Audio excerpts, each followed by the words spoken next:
right, it is 7:30 PM on June 15th and calling this meeting to order, council meeting. And with that, as per usual, we'll go straight to Keith for our weather update. Okay. The most important weather news right now is that Father's Day is going to be beautiful. 87 degrees, lots of sunshine, a gorgeous day for day. And Juneteenth is looking good too on Monday. You might have noticed the sky, smoke, but the air quality is actually good because that's up at 20,000 feet and that's where it's going to stay. Although as Michael knows, he's got that in the audio hole. I had foretold this a couple of months ago. It was coming and there's going to be more. And it's just ground level ozone now as far as the moving the meter on the air quality, but it will be the thing that I want to explain is that in the weather pattern we're in right now, it would normally be crystal clear, sapphire, azure blue sky, low humidity, the winds coming out of the north and northwest. That's the problem. It's bringing this low humidity and dry weather this time of the year that would be very welcome here. But the wildfires are up north in Quebec. And that's what's driving the smoke down into our area here now. But the drought is on and the drought continues. And I think we may get a few showers tomorrow and next week, but it doesn't look like there's going to be any really significant rain, even though Arthur's garden is flourishing. With help from the sprinkler. My time is up and I thank you for yours. I'll be back up in a few minutes with the engagement committee. Thank you. Now is opportunity for residents to speak. If you have any comments at the start of tonight's council meeting, please raise your hands electronically or otherwise. Make yourself known as Marty. Let's start with Marty. And then Nate. And Doug in the room here. Oh, Doug, Hi sorry. there. Can everybody hear me? Yep. Hi there. I actually have a short list for you from various residents that can't be here tonight, but asked me to do that.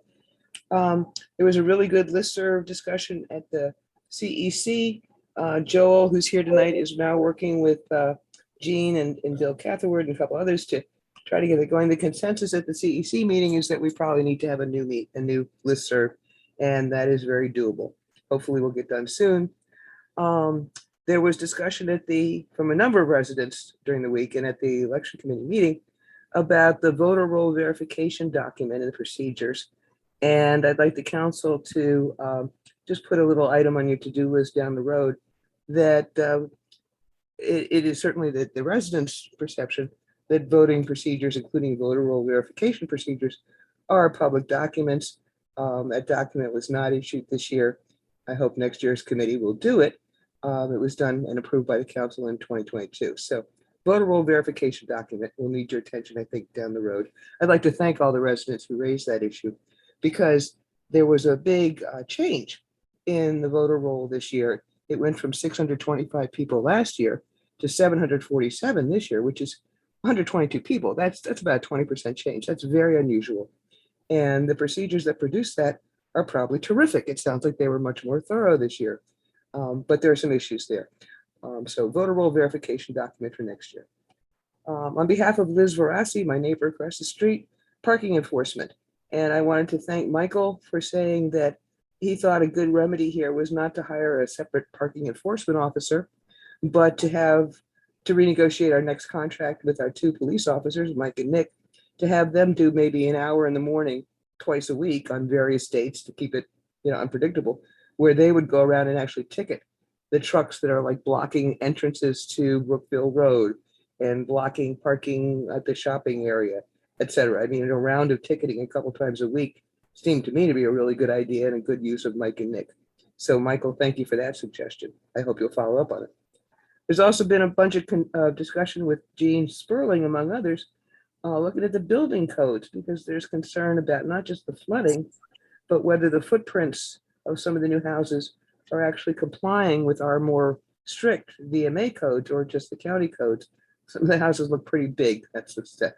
So building code update there's also been a discussion on the building code about not just checking for enforcement on footprint and other things, but also to notify other neighbors, not just the adjacent neighbors. And there's some language in the current code that sounds like you would notify everybody when there's a permit request. But then you get to the fine print and there's that business about just adjacent neighbors. Seems to me simple change to fix that. And I would recommend the council look at the building code on several issues, including water management, footprint size, and notification wider than just the adjacent neighbors. So I hope there will be a task force on flooding and water management. I also hope it will set up an anti-Semitic project task force here because I think that's really important.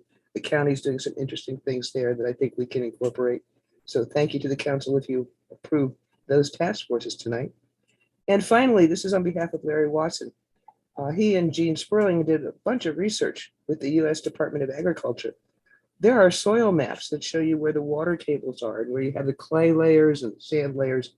This is not my wheelhouse, but Larry said to please tell you that he will try to get to the second resident comment period tonight to talk about these really helpful U.S. Department of Agriculture soil maps.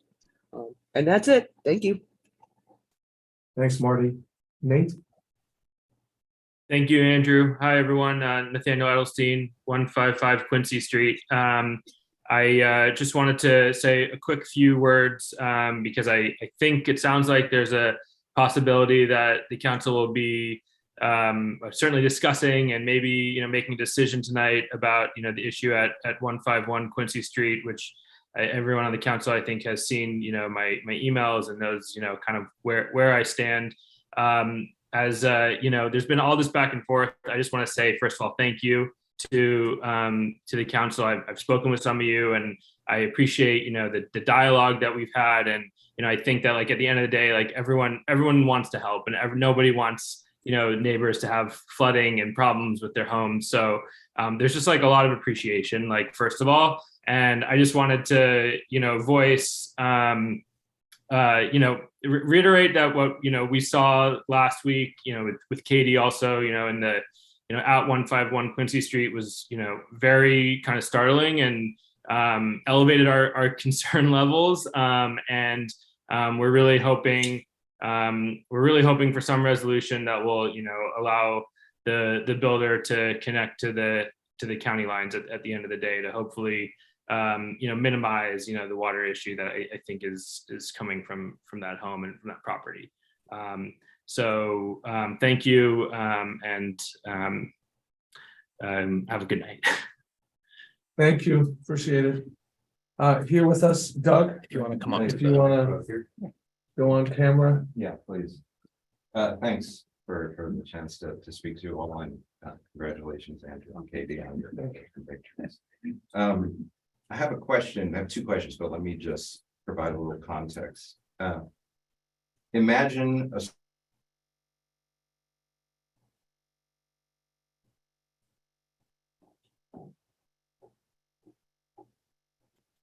6 feet tall with 7-inch thick concrete walls and a concrete foundation, roughly the shape of a shipping container.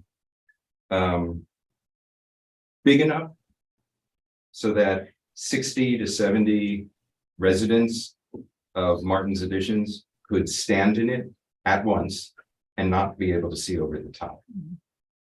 So the question is, the first question is this: is it reasonable to call such a building structure a planter? And you'll understand the question in a moment.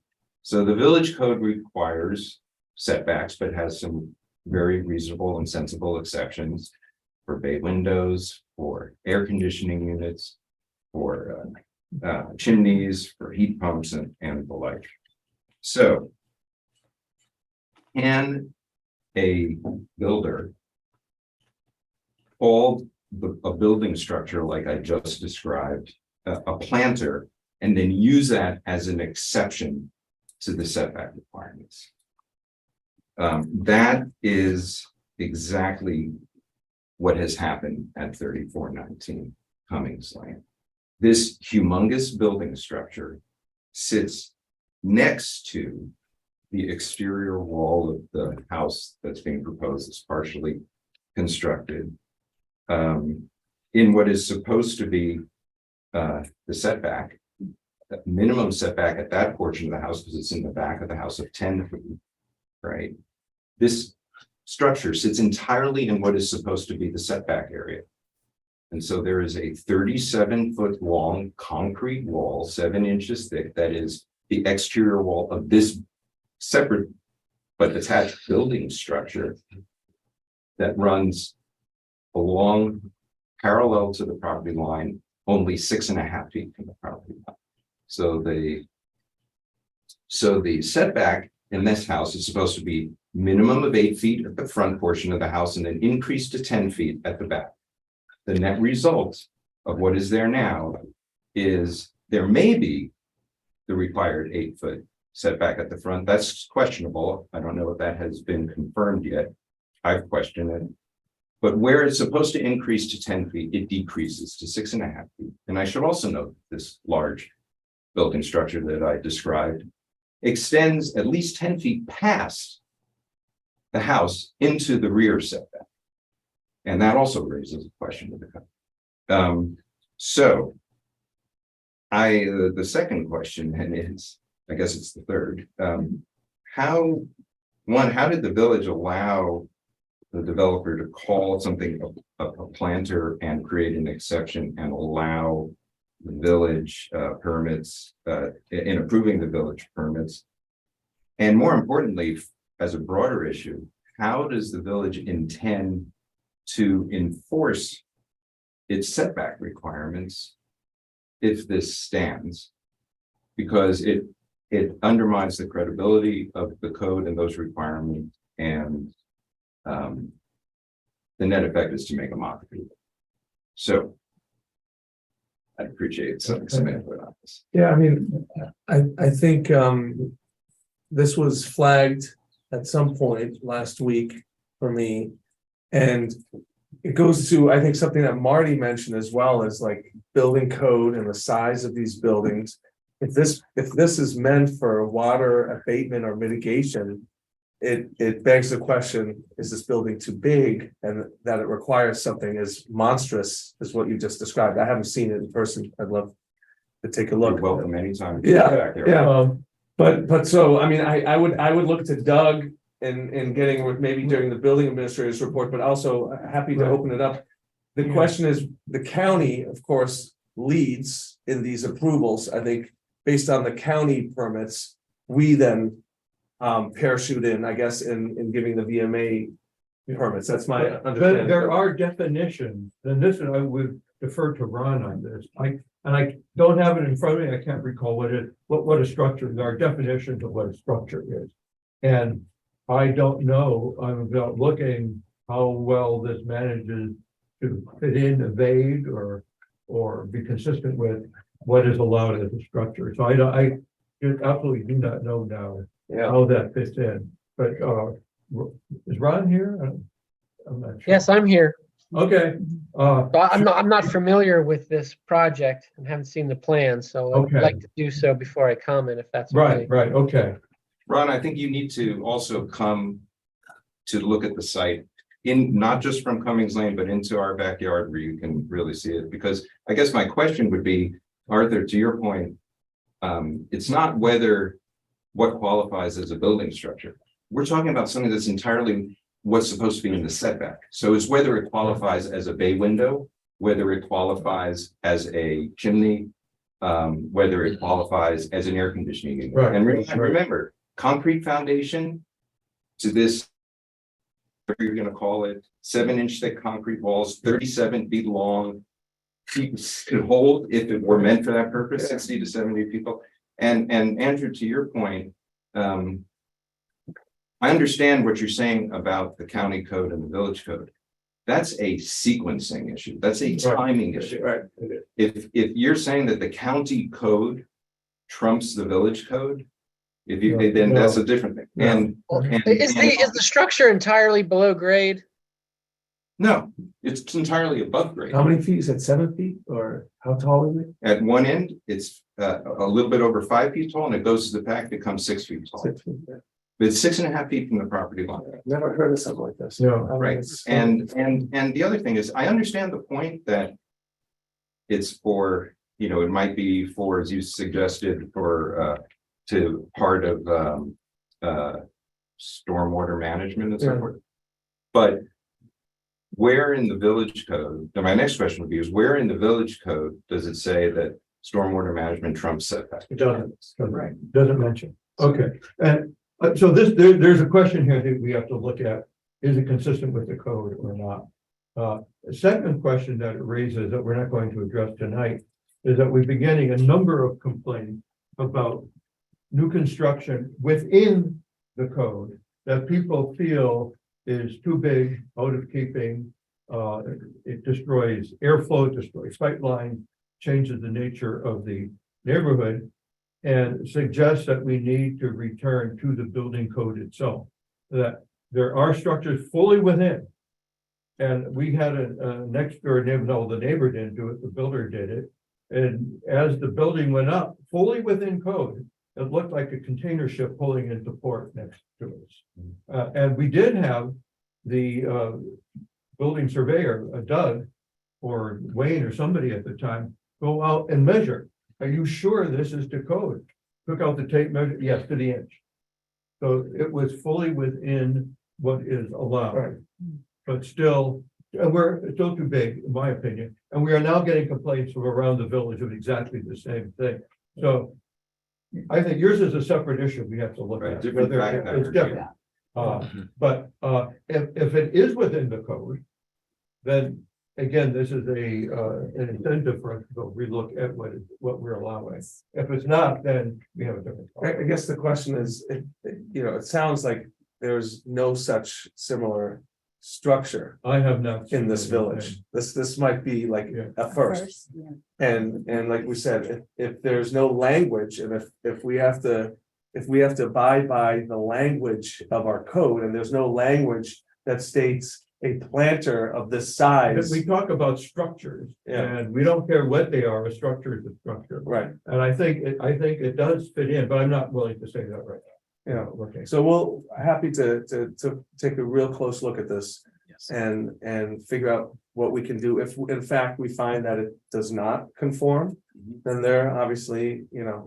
we have to reconcile that with the developer. I mean, simple as that. Right, thank you. And So- I noticed a couple other hands. Yeah, going up, I see the hands always. including- Don't. Including my wife there. Yeah, Oh, okay, well, let's start with Hiromi and then Joel.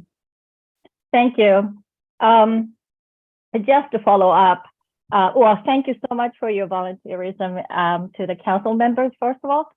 And just to follow up, Doug, my husband, I understand that there's, the situation at the 3419 Cummings Lane. The particular situation may not be specifically addressed in the code, but I just would like to express my expectation on the council members that when situations where the codes do not specifically address some issues, so it's within the council members' discretion, and then also I think obligation to reasonably interpret the code. And then I would like to stress that if the kind of structure that is happening at the 3419 Cummings Lane is allowed, if you allow this to happen, basically any developer can come and then develop a huge structure and then build a concrete sediment control thing or whatever, anything else within the setback area and then call it the next, planter. It cannot be that way in my mind. That's unreasonable. So at least that's how I see it. So I just want to raise this issue.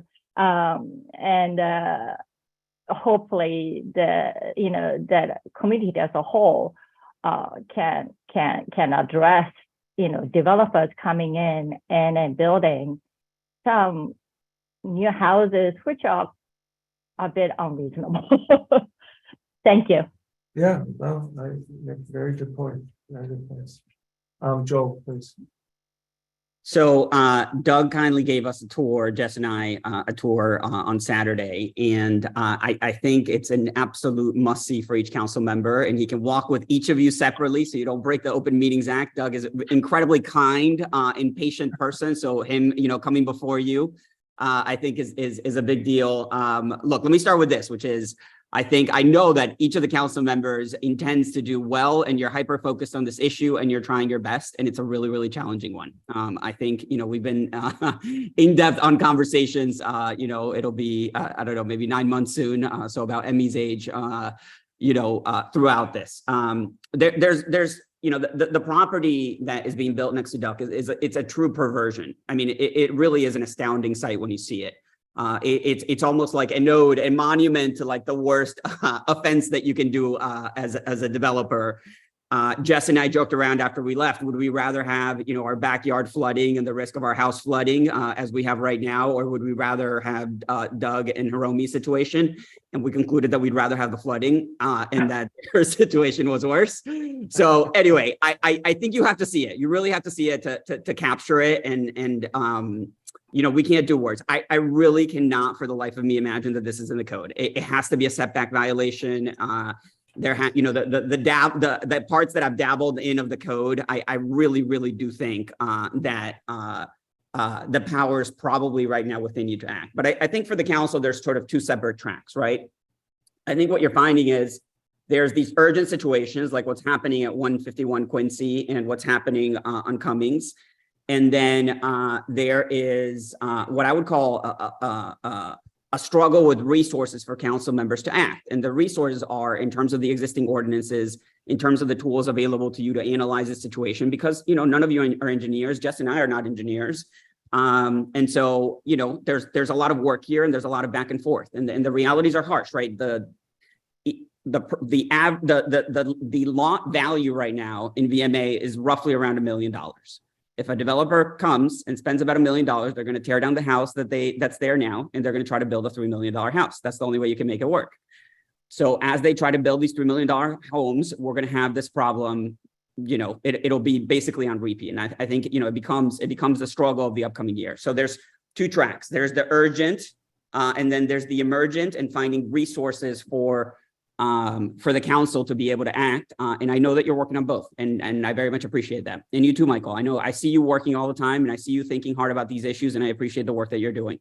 I know you're all going to figure out, and we as a community, together with Jess and Nathaniel, the Edelsteins, and Doug and Hiromi, we want to be able to help. And obviously be patient with us, because our situation has not been an easy one. It's been a lot of stressful nights for all of us. And so, we appreciate you working with us together as a community. And as we continue forward, and as we did during the listening session, I hope that we're able to continue elevating the dialogue. And Andrew and I were talking about this today, and I know that he very much agrees with this perspective. Thank you. Thanks, Joel. Yeah. First of all, so Jeff here, and I just want to add a couple thoughts.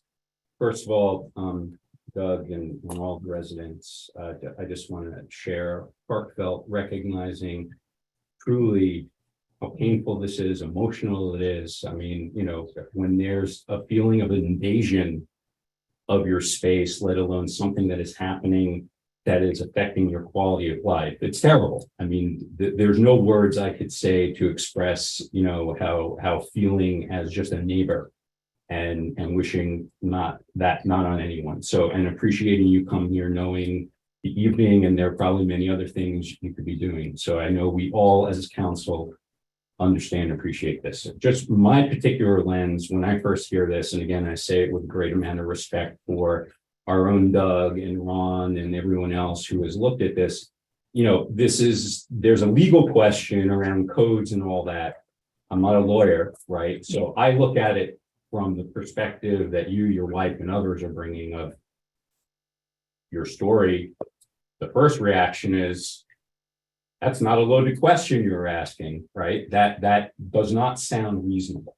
With that said, well, there's the litmus of, does it fit the code, does it not? Arthur and Andrew have already, so we have to address this. And regardless of does it fit or does it not, we're going to take action, right? And we're going to figure out how to take action. And now there's also the issue of here we have now something that's in real time, that there's something we could do going forward, right? So perhaps these things don't happen going forward. And now we have to really be sensitive to what about the current situation? Was there a loophole? And, you know, you're feeling, again, all the feelings that you are, and rightfully so. And we may not have all the answers, but we're going to do everything possible because we know this is very, very difficult. And, you know, heartfelt apologize for that. Yeah, and the other issue is, how did it come to this? You know, if a developer is looking at our code and finds a way to do this, is there a way for us to look at the code and say, well, there's a gray area, but we can still say this is beyond what is permissible. You know, this is beyond, like, this is a window well planter, you know, I mean, so is there a way for us to seek guidance from Ron and Doug and say, this can't stand? I mean, it's a big deal for a developer. This sounds like a pretty sizable structure for a developer to have to remedy the situation, right? But as I've had so many conversations with Joel and others, we're here to represent you, not the developers. We're here to improve the lives of residents, not that of developers. We want to be an attractive destination for families to come and move to old homes, new homes, and everything in between. But we're here to improve your life, not the one of a developer. So let us figure this out in real time. We're not going to sit on this, and we'll have conversations with the folks that are a little smarter than us on how to proceed. And the last piece, I just want to, I think, Joel, you tease this out a little bit more, but obviously, you know, there's a lens of this may be an exception of a very narrow piece, but given what we know in terms of development, and VMA is very high on the list for developers, and there are some houses that are older that, you know, may go through complete rehab or knockdown. Is it's an opportunity for us to perhaps, you know, be very, very close. Anything that we approve, anything that's submitted, but just recognizing that there may be other instances of loopholes, and we have to figure that out so we don't end up with another case study in real time. And this has preceded some of us on the council where we've already, as residents not on the council, have heard of instances where developers ask for forgiveness, not permission, because that's easier. And we also We don't do forgiveness. yeah, well, we have where measurements on garages or driveways were miscalculated, and we kind of moved A on. quarter of an inch.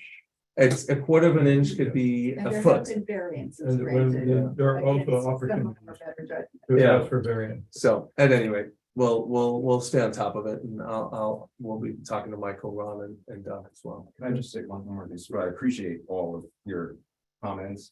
I just want to say, and I appreciate your nod to my feelings. I'm pretty dispassionate about this. It's not about feelings. This is all about reasonableness and the council's prerogative to interpret its own village code according to a standard of reasonableness. And that's the standard that, as Hiromi said, we would expect.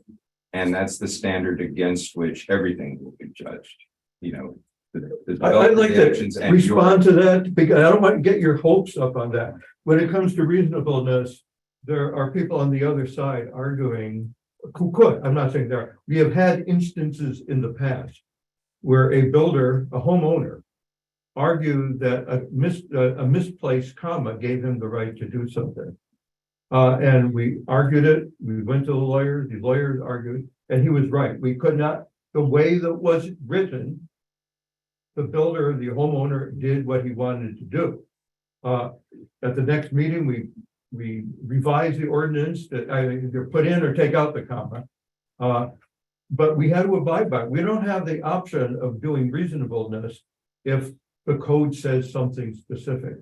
So we do have a problem, a legal issue that we have to abide by. When I first got on the council, I said, why do we have to abide by all these strictures? Why can't we just go out and do what's right?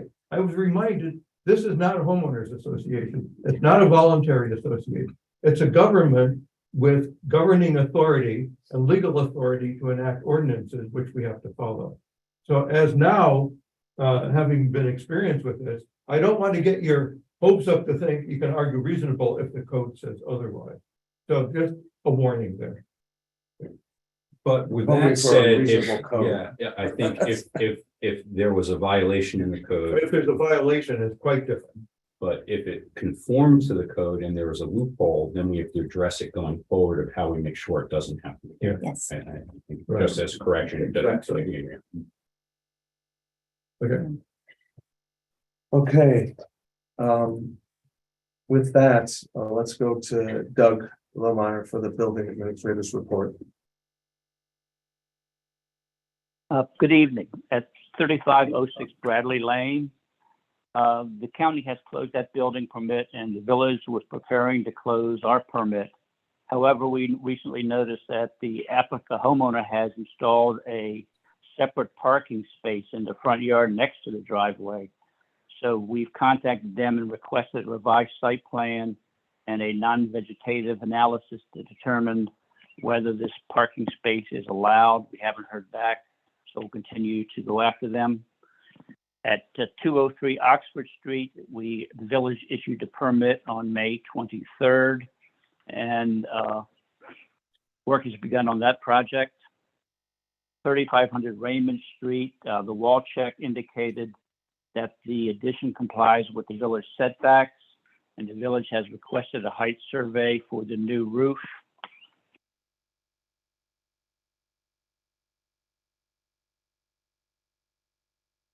Did we lose him? At, We just no, I'm lost not it. finished yet. Okay, go ahead. At the 151 Quincy, the council held a listening meeting on May 30th regarding the on-site water concerns.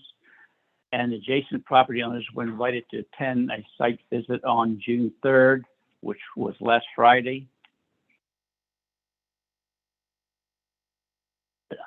Uh, 3500 Shepherd, I'm sorry, I went over that. At 3502 Raymond Street, the village issued a permit on May 24th. And at 3515 Taylor Street, the village issued a permit for a shed on May 11th. And that concludes my report. Doug, could you go back and address the 3419 Cummings Lane retention box issue?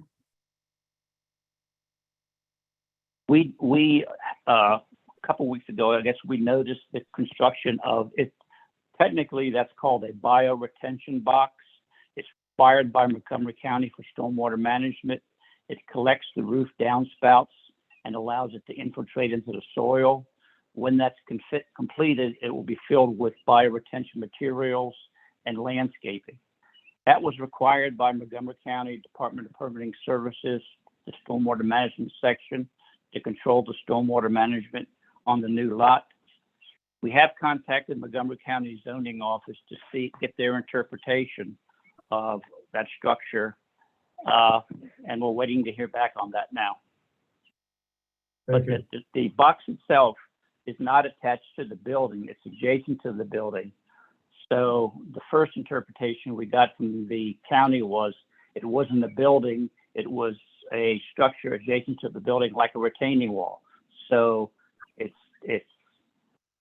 it's not part of the building they review as a building setback. And I'll add to that, So we're, we have ordered a wall check to determine that the walls themselves of the building are in the correct location. So we're still waiting back for that as well. Yeah, I mean, I just don't understand, like, the new homes, if this is part of, Montgomery County permitting that requires this for new homes. I mean, are we gonna see this on every new home? No, now? I mean, it's think just- I'm just going back on my memory, which may be faulty here, but the Montgomery County requires stormwater retention on the property, and they provide for a number of different options. Okay, The options chosen, the county does not choose the option, the builder does. Yeah.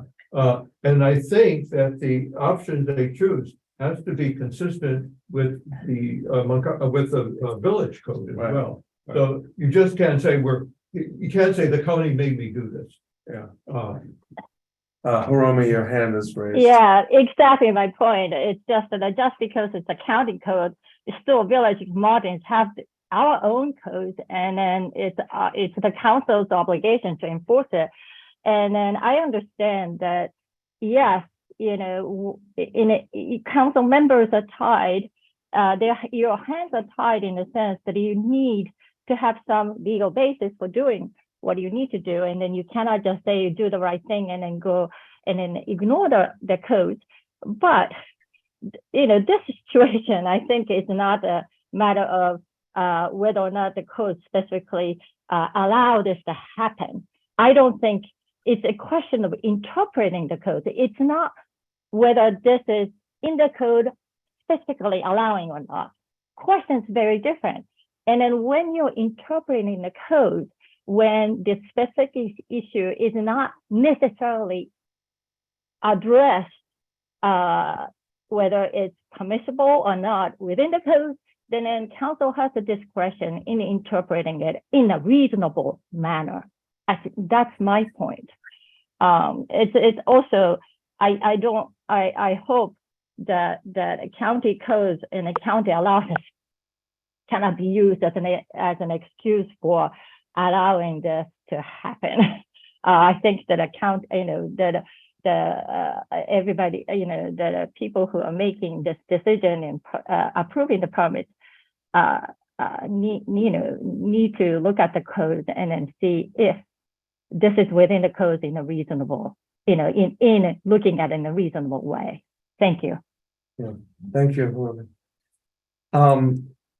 As some of you know, we are going into closed session this evening to discuss some options related and get legal guidance related to 151 Quincy and the challenges there. Using resident comments and previous conversations, listening session as guidance in our discussion and conversation with Ron this evening. But if there are any more 151 Quincy related items that Joel, Jess, anyone wants to mention, this would be a good time. So if you want to unmute yourself and for any additional comments, I mean, we've had these conversations. I think we know where everyone stands and what the challenges are, but happy to give you the floor a bit more. And Andrew, just to clarify, our driveway apron, which is also related to 151 Quincy, that's a different agenda item, right? That's later. That's coming up next. This is perfect. Jess wants to say something. Jess.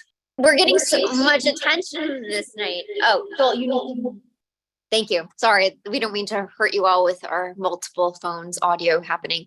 We just wanted to say thank you again for everyone for coming out, for your consideration, and for really taking this issue to heart and thinking about it in such a meaningful way. And I just want to leave it there. Thank you. Okay. And just a very quick point. I just have to make this quick statement because, we keep again hearkening back to county code and VMA code. And something you said that really strikes me is we design this, we design it because there may be a problem or something that we want to address for our residents. So this is not about creating code for the sake of code. So we clearly have a problem here and we will address it. And so it's how do we tackle the problem, and then how do we look at whatever code in VMA, because that's the one we have the most control over. How do we rectify that? Just because, again, this is a humanistic and a resident issue and not a code issue. I think that is just something that strikes me very. I would view it as a living document that hopefully can be amended at times based on the experiences of this community. Yeah. So. Anything else on this, Arthur? I'm not sure, we don't have an item in the agenda for this, but this has come up a few times in the last few meetings. But I think there is a good grounds here for forming a committee to revisit both building codes and the water issues tied together. It's on the agenda. And actually, it's on the agenda. Yeah, that's not the Oh, But, okay. I but didn't yeah, see they that. had actually suggested And- that we do it as one. As one task task, yeah. force, Since the Combined. issues are Well, let's talk about interrelated, that. so we That's can great. talk about Yeah, it Yeah, later. okay. I didn't see that on the agenda. Yeah. Okay. Yeah, okay, great. I'm gonna, What that means. I'm gonna pass it on to Michael, Okay. for the discussion on the 153 Quincy driveway proposal. Yes, thank you. Joel and Jessica as well have sought approval to modify their driveway apron with the stated goal of straightening out their driveway as close to the side property line along 151 Quincy as possible. There have been several modifications to this proposal, and I want to hand it over to you all today. So I'm just going to give you a brief update, and I'm going to call on Ron to go through some options that we have available for Joel and Jess as well. The one proposal was to have a separate apron from 151 Quincy, but as close to it as possible.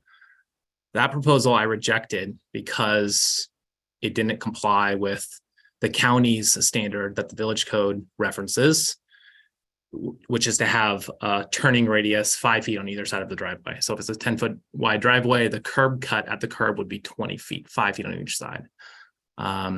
Their proposal that their architect put together had as you come down towards the street, the right side went essentially straight out to the street, and the left side had the 5-foot turning radius. So that was rejected. Another proposal was to have a shared apron with 151 Quincy, which required the owner of 151 Quincy, which is currently a developer, Matt, who we all know very well, to agree to have that shared apron. That proposal, Doug Lohmeyer put together a sketch of what that proposal would look like. We took that to Matt, the developer at 151 Quincy, and he did not consent to having that shared apron. So that proposal was also rejected. So Ron, can you jump in here and talk about what are the options? I know Joel has, protested the rejections of these proposals, and maybe there's some legal options for them as far as next steps on how to move forward from here. Sure, absolutely. So staff, of course, just interprets and administers the code. The code does provide that if an applicant doesn't agree with the conclusion of staff with respect to a building permit application, the applicant can appeal that decision to the council. So that's one option for you, Joel and Jessica. If you disagree with our conclusions with respect to what's required for the turning radius for an apron, you can appeal that decision to the council. Secondly, you can request a variance from the council. Staff is not in a position to grant you something that doesn't strictly comply with the code, but the village council can do so after a public hearing and after assessing whether there's an unusual condition that creates a difficulty or hardship for you and strictly conforming with the code. The village could, for example, council could, for example, decide to waive the requirement to have a turning radius if the council were to find a turning radius was required. Those two options are not necessarily mutually exclusive. You could, for example, file a joint request. You could file a request for a variance and argue that a variance isn't needed, which would be in the nature of an appeal, but for efficiency purposes, we could combine that request. And then, of course, the third option would be to try and come up with a solution that does strictly comply with the code and the requirement for that turning radius.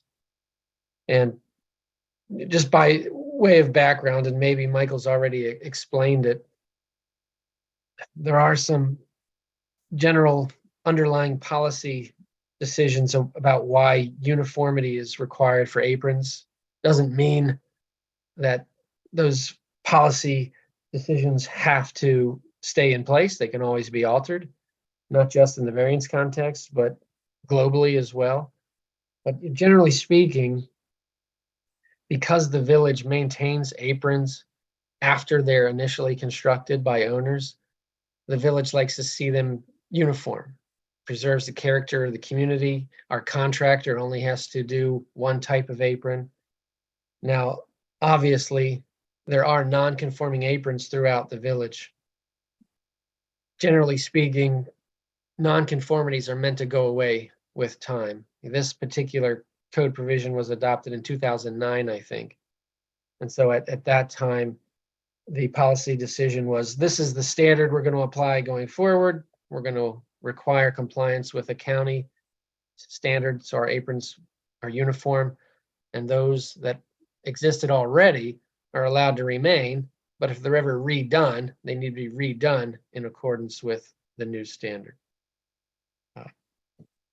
And that's all I have to say. I'm happy to answer any questions that the council has. Hey, Ron, one question I have, and I think Joel shared pictures of other homes, some of which seem to be newer than 2009 builds that had aprons that were non-conforming or were not to this same standard. I don't know if Joel, do I recall that correctly? I measured some of those today. They all had 5 foot. They had 5 foot aprons. The pictures that he shared? Okay, I went out with my tape measure. okay. What is the third option? What is the solution? Very- Is there one? Third option is to Yeah. Redesign. design an apron that does have a 5-foot turning radius on each side. And that would require And who does the that? driveway to not. be- Yeah, that wouldn't accomplish the goal of straightening out the driveway, though. It's just not room for that. Okay, and well, the way I operate is I go back and try and get a yes from the neighbor if I could, but we feel like Matt's not gonna change his mind. We don't think there's gonna be any kind of sway there. Joel, Jess, please respond, comment, voice whatever reaction you have here and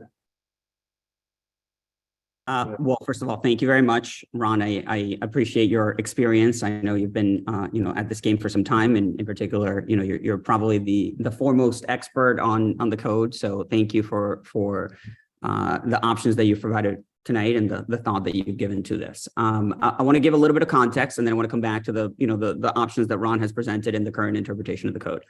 So for context, for us, this all starts with water, of course. So with everything else, I think by now everybody's very familiar with the stories of water in Quincy. Last summer, 7 of our houses flooded. And, with regards to our property line that we share with 151 Quincy, it's a little pond, right? So whenever there's water, the whole thing turns into like a little pond lake thing, and it's just filled with water. So we consulted with experts. We said, what can we do here? And they said very little. Usually when something like this happens is you put a dry creek in or you put a French drain in, but we've got a driveway. So you can't put something between the two properties because we've got a driveway there. And now the developer is putting a driveway right at the property line. So we really can't put anything there. So what happened is eventually in August, we saw the plans from the developer, and he was going to put a driveway right at the property line. And his driveway was going to go right on top of the entire root system of the tree. Think of this as the tree. The driveway goes right here, right? Trees on our property, driveway goes right at the property line. So we contacted the developer, said, hey, we're really concerned about the tree. He was very dismissive, of course. And then one day, quickly thereafter, 2 bulldozer-like things, I think they're called excavators, show up. And before any permits are posted, they start destroying things everywhere. They literally just start grabbing things. Within, I think it was 24 hours, they toppled our fence, they killed our tree, and they damaged the siding of our house. So that day I talked to my friends who are attorneys and I asked them, what do you all think I should do? They tell me you should send a demand letter. I sent a demand letter to the developer. I said, hey, we need to talk about this tree. You need to consider moving your driveway to the other side because you're going to kill the tree, or alternatively, we like the tree. We're happy with the tree. We wouldn't have moved the tree that is fine there. But if, you really want your driveway there, it's fine, but you need to remove the tree. So the developer, we send a demand letter, and the demand letter threatens that we're gonna look for a temporary restraining order on Monday if we don't hear back from him. So on Tuesday, he packs up his excavators and all the trucks, and they're not supposed to come back till Monday. We send him the letter on Tuesday afternoon. On Wednesday, he comes back with the excavator trucks and he continues destroying, he finishes the job, right? He finishes destroying all the roots around the tree. Okay, so he kills the tree. And then later that day, he sends an email saying that he'll pay for the cost of removing the tree. Okay. Before the excavator is about to go in, you hear his guy on the phone stop and call his manager. You know, we're watching astounded by what's happening as the permits haven't even been posted. We hear him call his manager and he says, "Are you sure you want me to go through this? Are you sure you want me to go through this? And I'm going to kill the tree." The developer's arborist eventually shows up to remove the tree, and he says to me, "Hey, it's a good thing you removed this tree because this tree was very dead. All the roots were gone from the tree system." Okay, so we come to today. At the time, you know, we didn't want the tree removed, but we said it's fine because what this is going to help us do is our driveway is built at an angle to accommodate the tree. So it's fine if we're going to remove the tree, we'll be able to straighten out our driveway. We'll be able to straighten out the water problem, and also it's going to look a lot better. And we're going to gain a whole parking spot in a street that has parking problems because you take this 10-foot island in between the two properties and you move it to the other side, and we have an extra parking spot. So there are some benefits. We'll look at the bright side. Fine, we move on. Obviously, we all know the problems with the developer. So we later, a couple months later, after getting many proposals, we apply for permits. And what we find is that again and again, we're basically told we can't move the driveway. Okay, so that's where we are today. Ron, I think that we're not applying the code correctly. And I've read through the code in detail. And I also talked to people who were present when the ordinances were passed. And I read through the meeting minutes leading all the way up to the passage. So usually when there is, you know, when there is an absence, the code does not specify a 5-foot apron width an apron curb cut of 5 feet. And this is important because you have the driveway, right? That's about 10 feet. Or less than 10 feet, up to 10 feet. And then you have the curb cut. So this is the driveway and the curb cut is the sides, right? It doesn't specify 5 feet. It leaves that open. So I think what Ron's interpretation is that he defers to the county dimensions, but the county dimensions are different on driveways. The county doesn't allow any driveways that are less than 10 feet, and it allows driveways that are up to 20 feet. So where did the 10-foot limit come from, right? Where did it originate? What happened here? There was a study done about the character of our community to make sure that we could keep the character of our community. And one of their findings was we need to keep the driveway small. We also need to keep the apron curb cuts small. And that's what the meeting minutes reflect. As they get to the final decision, the council, somebody comes up, I think they were from Delfield, I can't remember what street, it was a very narrow street, and they say, "Hey, on our street, there's a slightly different situation. On our street, it's really narrow and we need slightly bigger curb cuts. And so some of us would like to have a curb cut that's 5 feet. And so hence the ordinance comes out that the full curb can only be up to 20 feet, right? So that's the driveway apron and the two sides. It has a limit up to 20 feet. Okay. So the intent of the drafters was not to have a 5-foot apron curb cut on each side. It was to allow those who wanted that to have it, but for most people to have a 2 to 3 feet apron curb cut on both sides.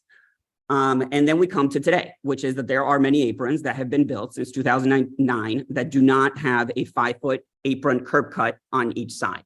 Arthur, I'm not sure if you went to the property on Thornapple, but I measured that one and it's about 2 feet on each side. Maybe we're measuring different properties that we were looking at today. I'm sure what you're reporting is accurate based upon the ones that you measured. So when there is in the legal world, when there is something that is not clear in the code, it's not specified in the code, you usually look to two things. You look to see how has the code been applied to date, and you look to the intent of the drafters. And on both of those, we see that the code to date has been applied to allow people to have smaller than 5-foot apron curb cuts.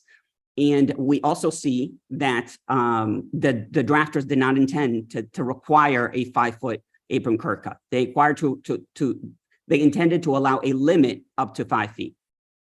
So for the council tonight, there's two things that I would like to ask you to consider.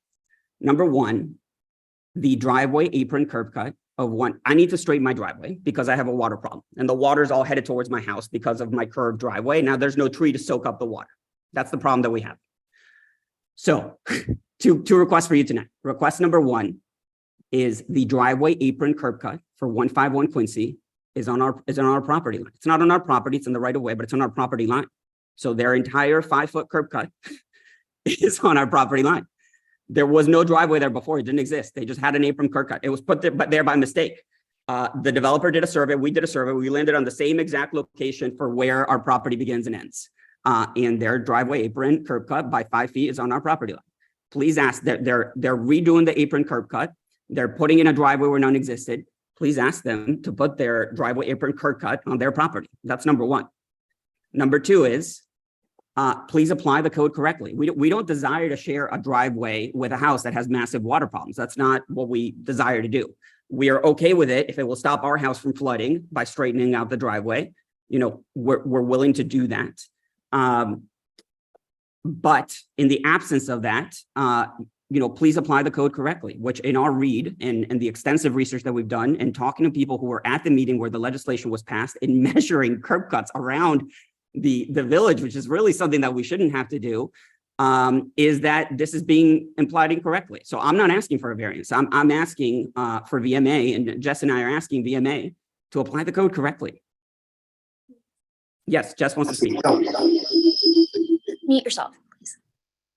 Hi, everyone. I wanted to say thank you. I really appreciate everyone's time and consideration towards this issue, and being very thoughtful. We really appreciate everybody trying very hard to help accommodate this issue. And Ron, I really appreciate you trying to help us think of a creative solution, and everyone else on the committee to help think of a creative solution for this.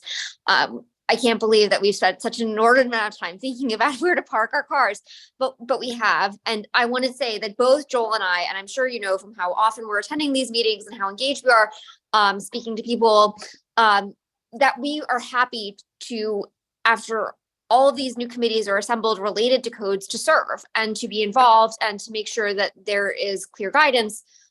It's clear that there are clear ordinances, but sometimes there is a gray area. I'm not sure if this is the case here, but fundamentally, I just want you to know that we're happy to, moving forward, serve in any way possible to help other residents who are going to deal with these issues. Thank you. Thanks, Jess. Ron, do you have any immediate thoughts or something we want to discuss at a later?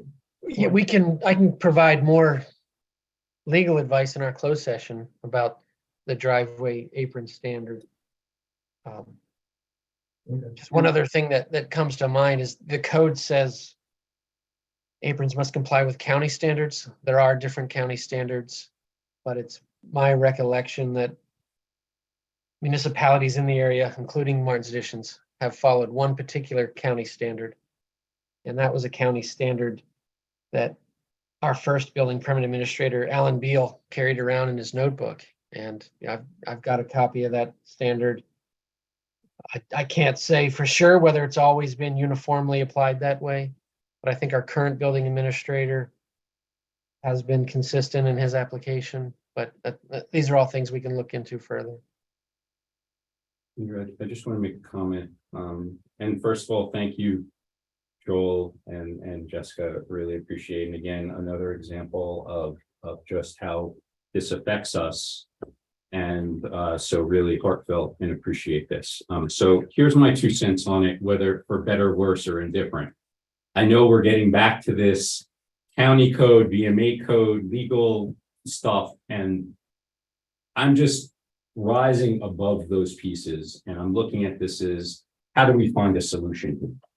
And frankly, Joel, I also, appreciated your analysis of saying, well, we could be misapplying this to begin with, which is perhaps a legal question. But again, I want to get beyond that. And I think, Ron, you provided 2 very straightforward things that could happen process-wise that may be more expeditious than, maybe in the future, we could look at this as, was it misapplied? And Joel, you brought up a lot of good historical context, and maybe we do need to, but it seems like one avenue and path, the most expeditious, is to apply this appeal and variance piece. But again, that's something maybe in the closed session, is just the idea of how expeditious. And again, we don't want to put a burden on Joel and Jessica in terms of, financing or things like that. Like, as far as I'm concerned, I can't speak for the other council members, but we have something that is straightforward. And if there was any reason to apply a variance or an appeal, this seems straightforward. And again, I can't say how others may vote, but it sounds like there's a path here.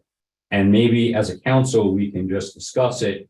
And because we also don't want Joel and Jessica to waste their time. Like, I don't think we should just say de facto, oh, submit an appeal to us and we'll review it and then it's rejected. I mean, I think that we have to have a reasonable discussion of what is the best course for them, because it's also about how we find a solution to their problem. I mean, But we- it doesn't sound like this is going to be something that is going to create havoc, except for the idea that we're creating, you know, is it conforming? And again, we're getting this point of conforming to what? To a code in the history of, is it county? Is it, you know, so let's just, can we find a solution here that, and just move forward? And in a way that is most beneficial to the resident. So under the code, a variance requires a public hearing and 20 days notice Okay, to residents. So, I mean, that could be held at a special meeting, or it could be held at your next regular council meeting. That's for a variance. okay. And an appeal, let me see if it's subject to the same deadline.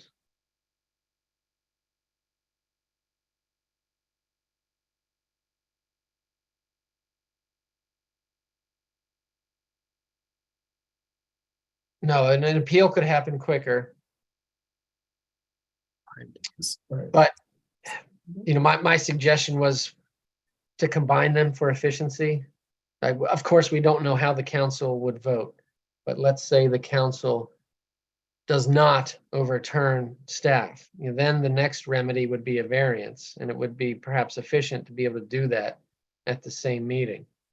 And the applicants could do both simultaneously without waiving rights. You know, they could certainly argue, we don't think we need a variance, we're appealing, but, you know, in the alternative, we're requesting a variance in case the appeal is denied. And the council could decide whether or not to waive the variance application fee. Because this is a due process hearing, a variance, the council cannot discuss the merits before the hearing, cannot, you know, deliberate on that tonight. Yeah. And Ron, one other question, Joel, I recognize your hand is up, but I mean, Joel did bring up the context of, are we misinterpreting, right? And so that would be sort of a little bit more of, you know, forcing the issue on us. And, you know, again, just trying to understand, is there a quick remedy to understand, are we misinterpreting? And is this just something that we are over legislating when we don't, you know? So I'm just trying to understand, this is, to me, is not, you know, pursuing a legal question for the sake of pursuing it, is what is the most expeditious route to get to a solution?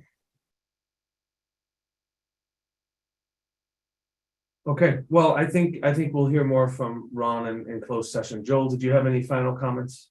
So No, an appeal only requires 5 days notice. Well, you have my formal appeal. I sent it in that I have in one- that email. That was my intent was to appeal in the email. So thank you, Ron. I appreciate that. I have one quick Susan. question. Recognizing that the developer is apparently not inclined to join the apron. If for some reason he could be persuaded to do so, would that be an acceptable solution for you all? I think that was their initial That was request. your, That was that's it. right, and I just wanted to make That was sure- their second. The Oh, second that one, was the first second one. request. Yeah. Okay, the first one was not compliant, but, right. First of all, thank you. Thank you all, because I know you're trying to find solutions to this complicated issue, and thanks for bearing with us in our passion in the endless hours that we have dedicated to our driveway, which is ridiculous to say. You know, our dream was not to share an apron with a property that has, you know, pretty severe water problems. Hopefully you're able to resolve some of those problems tonight. You know, wave a magic wand. I know Andrew keeps that in his back pocket. Look, we're willing to do whatever. I think we just need to straighten out the driveway. You know, it has a lot of benefits for us, primarily the water one. It'll also look very nice. It'll give us that extra parking spot. You know, we're willing to do whatever. I think that if I was on the council, how I would look at it in your shoes is if, you know, their apron is on our property line, which should be corrected. So if you were to go back to the developer and say, hey, you need to fix that problem. Alternatively, you can concede to a shared apron. You know, I think because then we don't, you know, there's no question about moving the apron. It's just shared about moving his apron. I think that, you know, that's a fine solution. if he, decides to move his driveway, we'd still have to discuss the driveway apron width, because the problem is there's a 10-foot island right now that we have to comply with, because their apron's on our property line, and our 5-foot apron curb cut is on our property line. Thank you. That's it. Yeah, I mean, it's an interesting question, like, if in their process, their apron extends There's into the a right way, question but on their property Exactly, line. a job of So, geometry. I mean, do a And the little bit apron- of pressure. And the apron is not on the private property, the apron is on the public right Right of away, way. yeah, no. But it's still unusual, I would say. I mean, again, we could go unusual that my neighbor's apron extends into my property line, even though it's, of course, Yeah. right of way. I don't recall seeing that too often around here. Maybe I'm wrong. But Uh, that would be a conversation that could be had with the developer saying like, It could be a conversation with our lawyer. Do we have the authority to tell them, to say, yeah, this is, yeah, an Okay. apron can go from both sides. yeah, all right, we got a lot to Okay. discuss. Got it. Thank you, Joel. Thank you, Jess. Thank you all. Yeah, let's move to approve the May meeting minutes. I move to approve. Do we have a second? I second. Jeff seconds, all in favor, say aye. Aye. All right, that's unanimous, great. Committee updates. I'm gonna let Keith go first so that he can go home. Community engagement. Oh, yeah. He's already done that. Okay, all right, Keith. On a lighter note. We had our meeting on Monday. And it was a very productive meeting. As Mike will vouch for. We talked about our upcoming event on July 2nd, Sunday, July 2nd, which is the Independence Day celebration. Down there next to my house and at my house. And we're getting things lined up right now. We're gonna have a lot of fun things for the kids. One of the things we did talk about that we've had in the past, and we decided we probably would not do that this year. Because of legality and issues is no alcohol. Now that means there's might be a lot of adults that might not show up for the For which picnic. event? Unattended minors at the party, right? That's also not legal. So no alcohol was the That's what discussion? Michael and I have decided. I've always thought all along, because I've given into this over the years that, we've gone through with it and we've done it, but before, but We can't get a permit or a license, like a alcohol license? I feel like we've Yeah, done we that always before. have, yeah. Yeah, But it's a change in policy, apparently, or a change in Venue. Yep, so that's what we unanimously with one of the colleagues on the committee decided we wouldn't do. Now, of course, if people want to bring their own, guess there's no way we could stop that, but we're not going to use the council's money or the village's money to pay for it. Pay for alcoholic beverages, just soda pop, soft drinks. So I'm in And total. other unhealthy things. yeah, I mean, I guess it is mid-afternoon. I mean, I don't know what kind of need there is, but I'm not gonna judge. But if that's the decision by the committee. And we know that we're gonna have a very successful event. We've got a couple of big water slides lined up. A face painter lined up. We've got a juggling act lined up. And I'm gonna keep that a secret right now as to who the juggler is gonna be, but you all know who it is. But it's gonna be a very fun event, and the most important thing is that I get the weather right on that day. And that, we have good weather, no thunderstorms, not too hot, just kind of like what we've been having, hopefully not too much smoke either.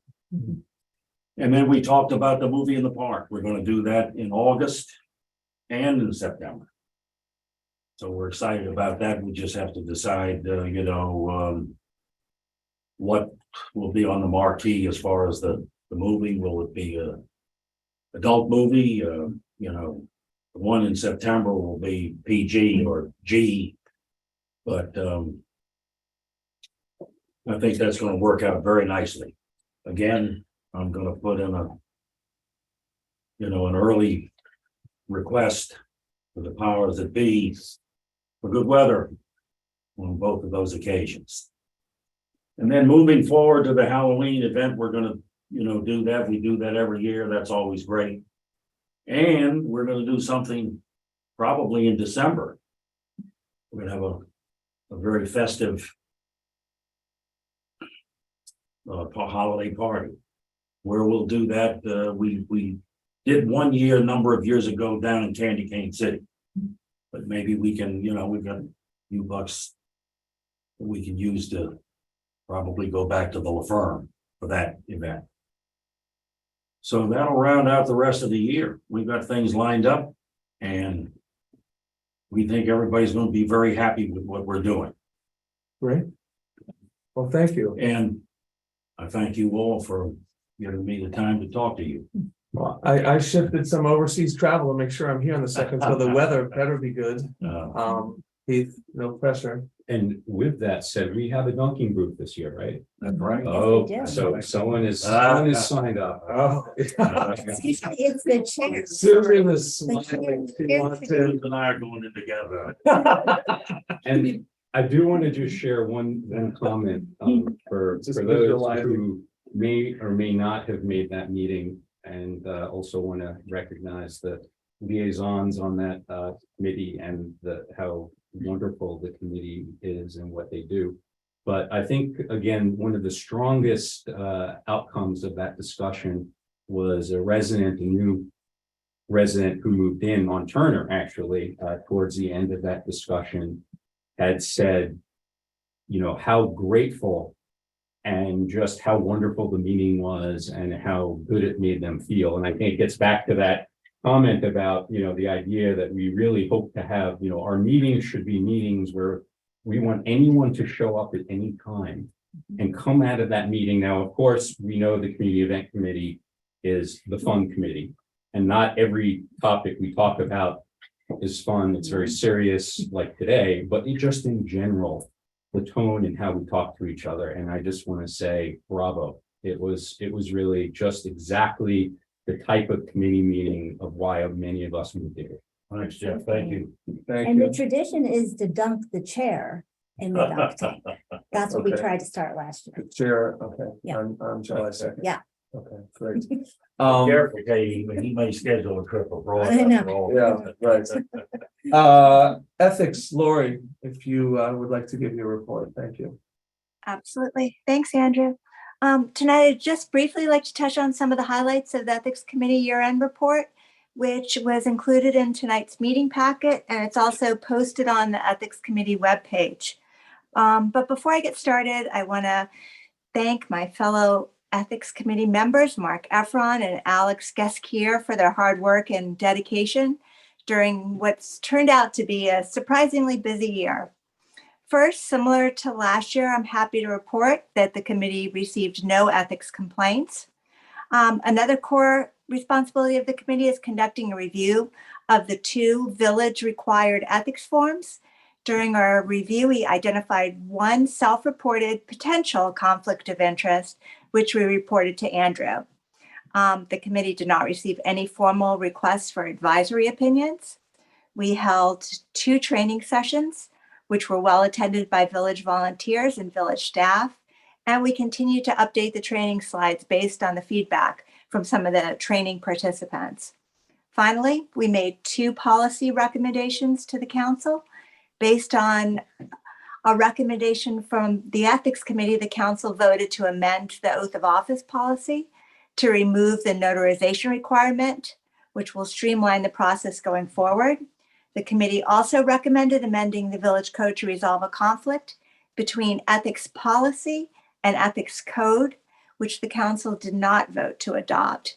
As a result, the committee submitted a list of questions to clarify the committee's role going forward. While I realize the council has a number of issues it's dealing with, as obvious by the meeting tonight, as outgoing chair, I really urge the council to respond to the committee's questions just to help ensure a smooth transition to next year's committee. That's it. Thank you, and happy Father's Day to everyone. Thanks, Lori. And yes, we do need to answer those, so we'll work on that, and apologies that it's taken this long. And just to state the obvious, the easy way to address it would just be to reintroduce that amendment, because I did hear from at least one member that they were very close in the decision and that it was it could have gone the other way. And I think we need to have maybe revisit in the future soon. Okay, Thank you. thanks, Susan. Okay, George, election committee. Yeah. Thank you, Andrew. Thank you, council members. The election committee had our last meeting last night. It was very good, productive meeting. Jumping in, the official election report has been published and sent out to everyone in the community. Everyone on the committee wants to say thank you yet again to all of the candidates who were running. Andrew, Katie, Joel, thank you all. Working with all three of you during this election process was fantastic. So thank you all so much. Thank you to everyone in the village for being patient while we got out the official election report. As some people might have noticed, there were a couple of there were two small kind of discrepancies in some of the numbers that came out of the initial reporting from the counting. So we wanted to work with Electech to make sure that we got those numbers ironed out, to make sure that there were no questions at the end, following the process that we had set out ahead of time that the council had approved, that was set forth in the election plan. So we're very pleased that we were able to get the election report out. We were able to square all of the numbers and make sure that there were no outstanding issues.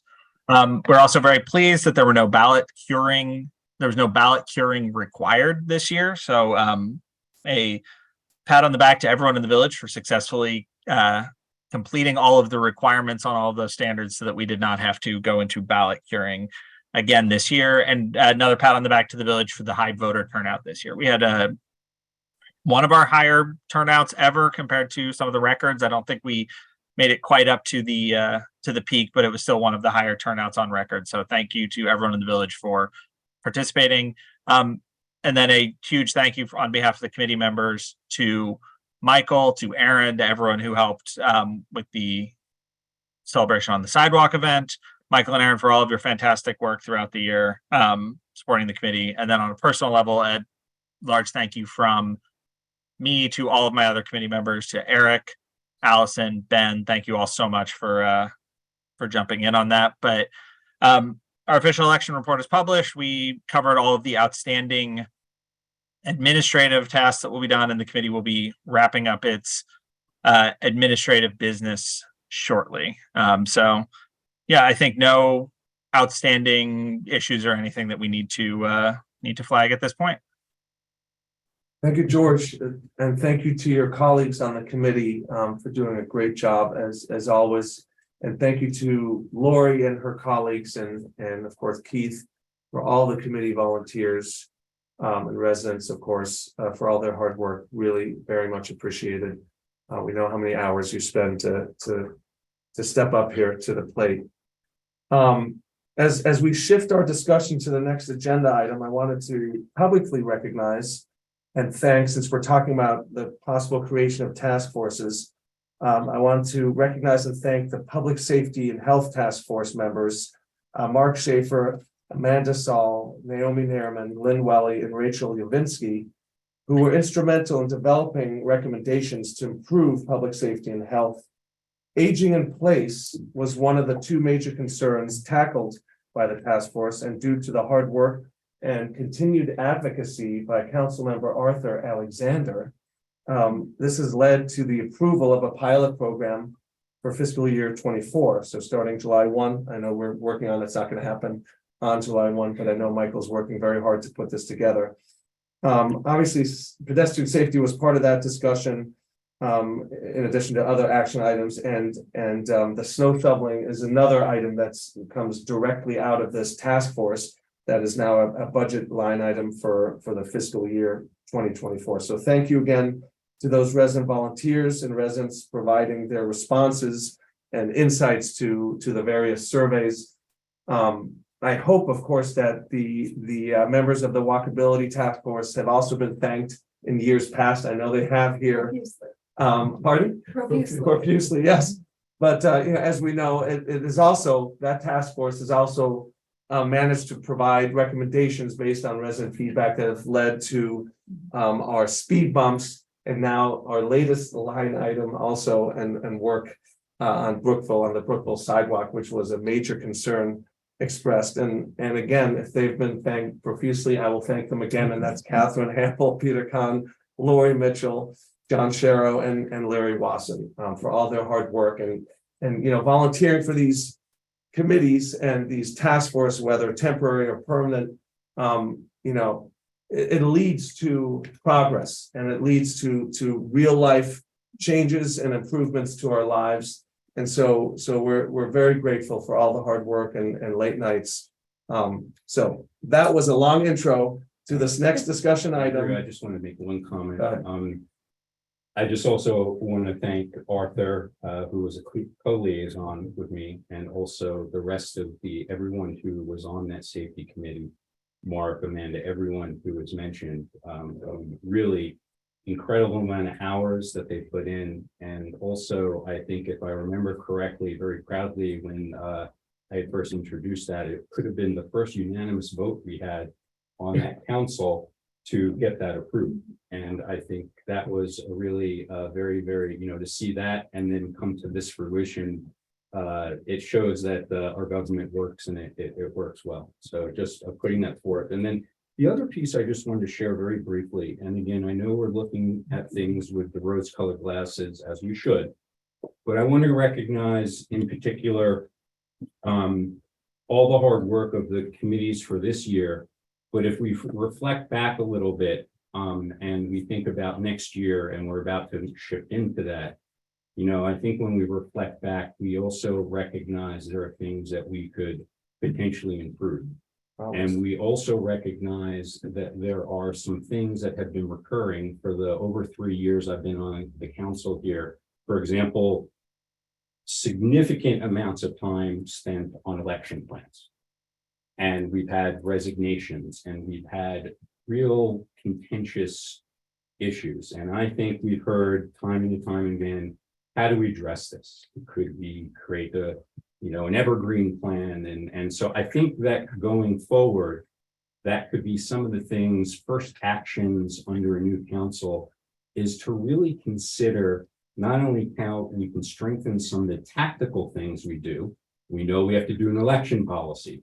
We know that there are some things that we need to tweak and perhaps finalize when it comes to the ethics code, but also strategically, by really addressing those upfront, we end up with more time because it's all an opportunity cost. We end up with more time, I think, addressing the very key issues we're about to talk about, which is the infrastructure, the flooding and other things. So I'm just sharing that in that I think, again, with huge applause to elections and ethics and all our resident volunteers, but recognizing, as Andrew had so appropriately said, there are things that we can tweak and we can really make better because now for at least 3 years in a row, we've had resignations, we've had contentiousness over things that quite frankly, I think if we look at ourselves hard as a council and we get input perhaps from prior chairs who have led some of these committees, I think we can come to solutions in ways that this coming year could be perhaps the best ever in terms of addressing some of these things. So we don't end up with these divides. We don't end up with, again, we're at each other. And we can really then focus on the things that we all want to hear more about, which is not only the events and the community engagement, but again, when we see Doug and Joel and Jessica, and we're addressing those issues again that the community really needs us to address, and we're not crowded out with some of these other pieces. So that's just my 2 cents. Again, recognizing the rose-colored glasses, but there are some things we can do, and they're all within our power. I mean, none of this is rocket science, and we can make it happen. So you're saying 2024 is the year? The year, okay. It is the year. Just as a word of caution, I love all that, but the committees do act independently and you can help direct them. But if we appoint volunteers, let's say to an election committee, and they decide to create a new plan, there's only so much we can do, and we have to kind of bring it back to where the council thought it needed to be. Statutorily, and I don't know if we need to bring Ron in here, you know, if the council wants to vote, we need an evergreen plan every year, then the council has to vote to change that. But I totally agree. We're creating problems where we don't need them, and it's causing a lot of drama, which we don't need either. So 100%. So in terms of this discussion, I'm going to hand it over to Michael in a second, but as we all know, the town of Chevy Chase is taking the lead on a resolution and action plan to counter anti-Semitism, and we took on that resolution and passed it. And part of that requires us to have at least one in the next calendar year educational program for village residents and others, whoever would like to join. And we've had a conversation that in order to facilitate, and I've had some conversations already with residents who would love to volunteer, we should create a task force for the next fiscal year to do this. Doesn't have to take the whole fiscal year. We want to try and do it by the end of the year. In addition to that, based on the conversations we've held today, of course, it's clear that water issues remain an issue here, as well as building permitting and all that. And as Arthur indicated, maybe the second task force that we will hopefully vote on and create, next council meeting, because it's a fiscal year 2024 task force, and I think is required to be done then, would address building permitting or building and water issues in general. And so what I would like Michael to do, I'd like to direct him, and you guys can chime in, is come up with a description and mission statement on exactly what these task forces should be doing, their scope of work. In the past, I know we've had task forces that brought in experts as well, done surveys. This is more for the building and water versus the anti-Semitism one. I think can be structured slightly differently. But again, that we come out with something that benefits the community and moves us forward in addressing some of these longstanding issues that we've all been discussing here. So I'm happy to open this up, but that's what I would like Michael to help us with. One thing, Andrew, I wanted to comment, and Arthur, I want to rely and also Susan and others. But for example, when I know we stood up the safety task force, there was an iterative process where those who were resident, even before they had proposed sort of, it was an iterative process. So I just want to put, and so whatever Michael, comes up with, it's the idea that as residents who are interested join, there will be an iterative process. And ultimately, I think what we do is we accept it, like we. And adjusting, you mean like adjusting the mission and the scope? Yeah, and all so that? it's not completely top down, but it will be iterative with whoever joins, but this is to get us out the door. To get us started and volunteers, and then we'll have a process where we're gonna ask for volunteers. Obviously might have some great suggestions on how to tweak some of that. Yeah, following up, we might, even though this is work for the next fiscal year, we could introduce the idea right now. And ask people for their views about what should be examined, what are the issues, what requires re-examination. I don't think we want to go through line by line, the building code, revising everything. It might require, yes, it might require that, because it might, we keep on running into issues where I guess taken aback by a situation. But we did, when I wasn't on the council, or one part of the committee in the original building code, but there was, the Kubiak, was hired as a professional advisor to it. Do we need to make a budget adjustment in a line item if they want to? If we ask for professional advice, we would. We have to vote on that? Budget for that. We could, that's easy enough to do. Yeah. at the time. Okay, But we could begin by asking community, what are some of the issues? What do you see as problems currently? Do a survey. Yeah, I mean, is the survey something we do before? the No, information, or task force do? Let's do it informally to begin with, a survey, once we know what the scope of the issues are and go back, and then the committee would conduct a survey. But right now it would be informal. Okay, That's my view. I don't want to impose it. I do think that for the water committee specifically, looking at water issues across the village, and we have heard a lot of different issues, not just 151 Quincy. Oh, yeah. And I've been on a tour of people's basements and got another one this week of water issues. It could be, and in fact, when the original building code was established, they deliberately put water off it. And they said, right now, this is too big for us. We'll come back and consider it. There was another committee on stormwater issues that reported sometime after I was on the council. And essentially, they said at the time, we don't have any. There was very hard to discover any problem, but things may have changed. okay. I do think I'm not going to set the goals for a committee. I think the committee should set their own goals, but I think setting some. The council has to provide a mission statement. Yeah, I think setting some parameters around the time frame and the type of recommendations that we would be, what a deliverable would look like. I think is something that we can create. Yeah, we do. And we tell them what we want to know.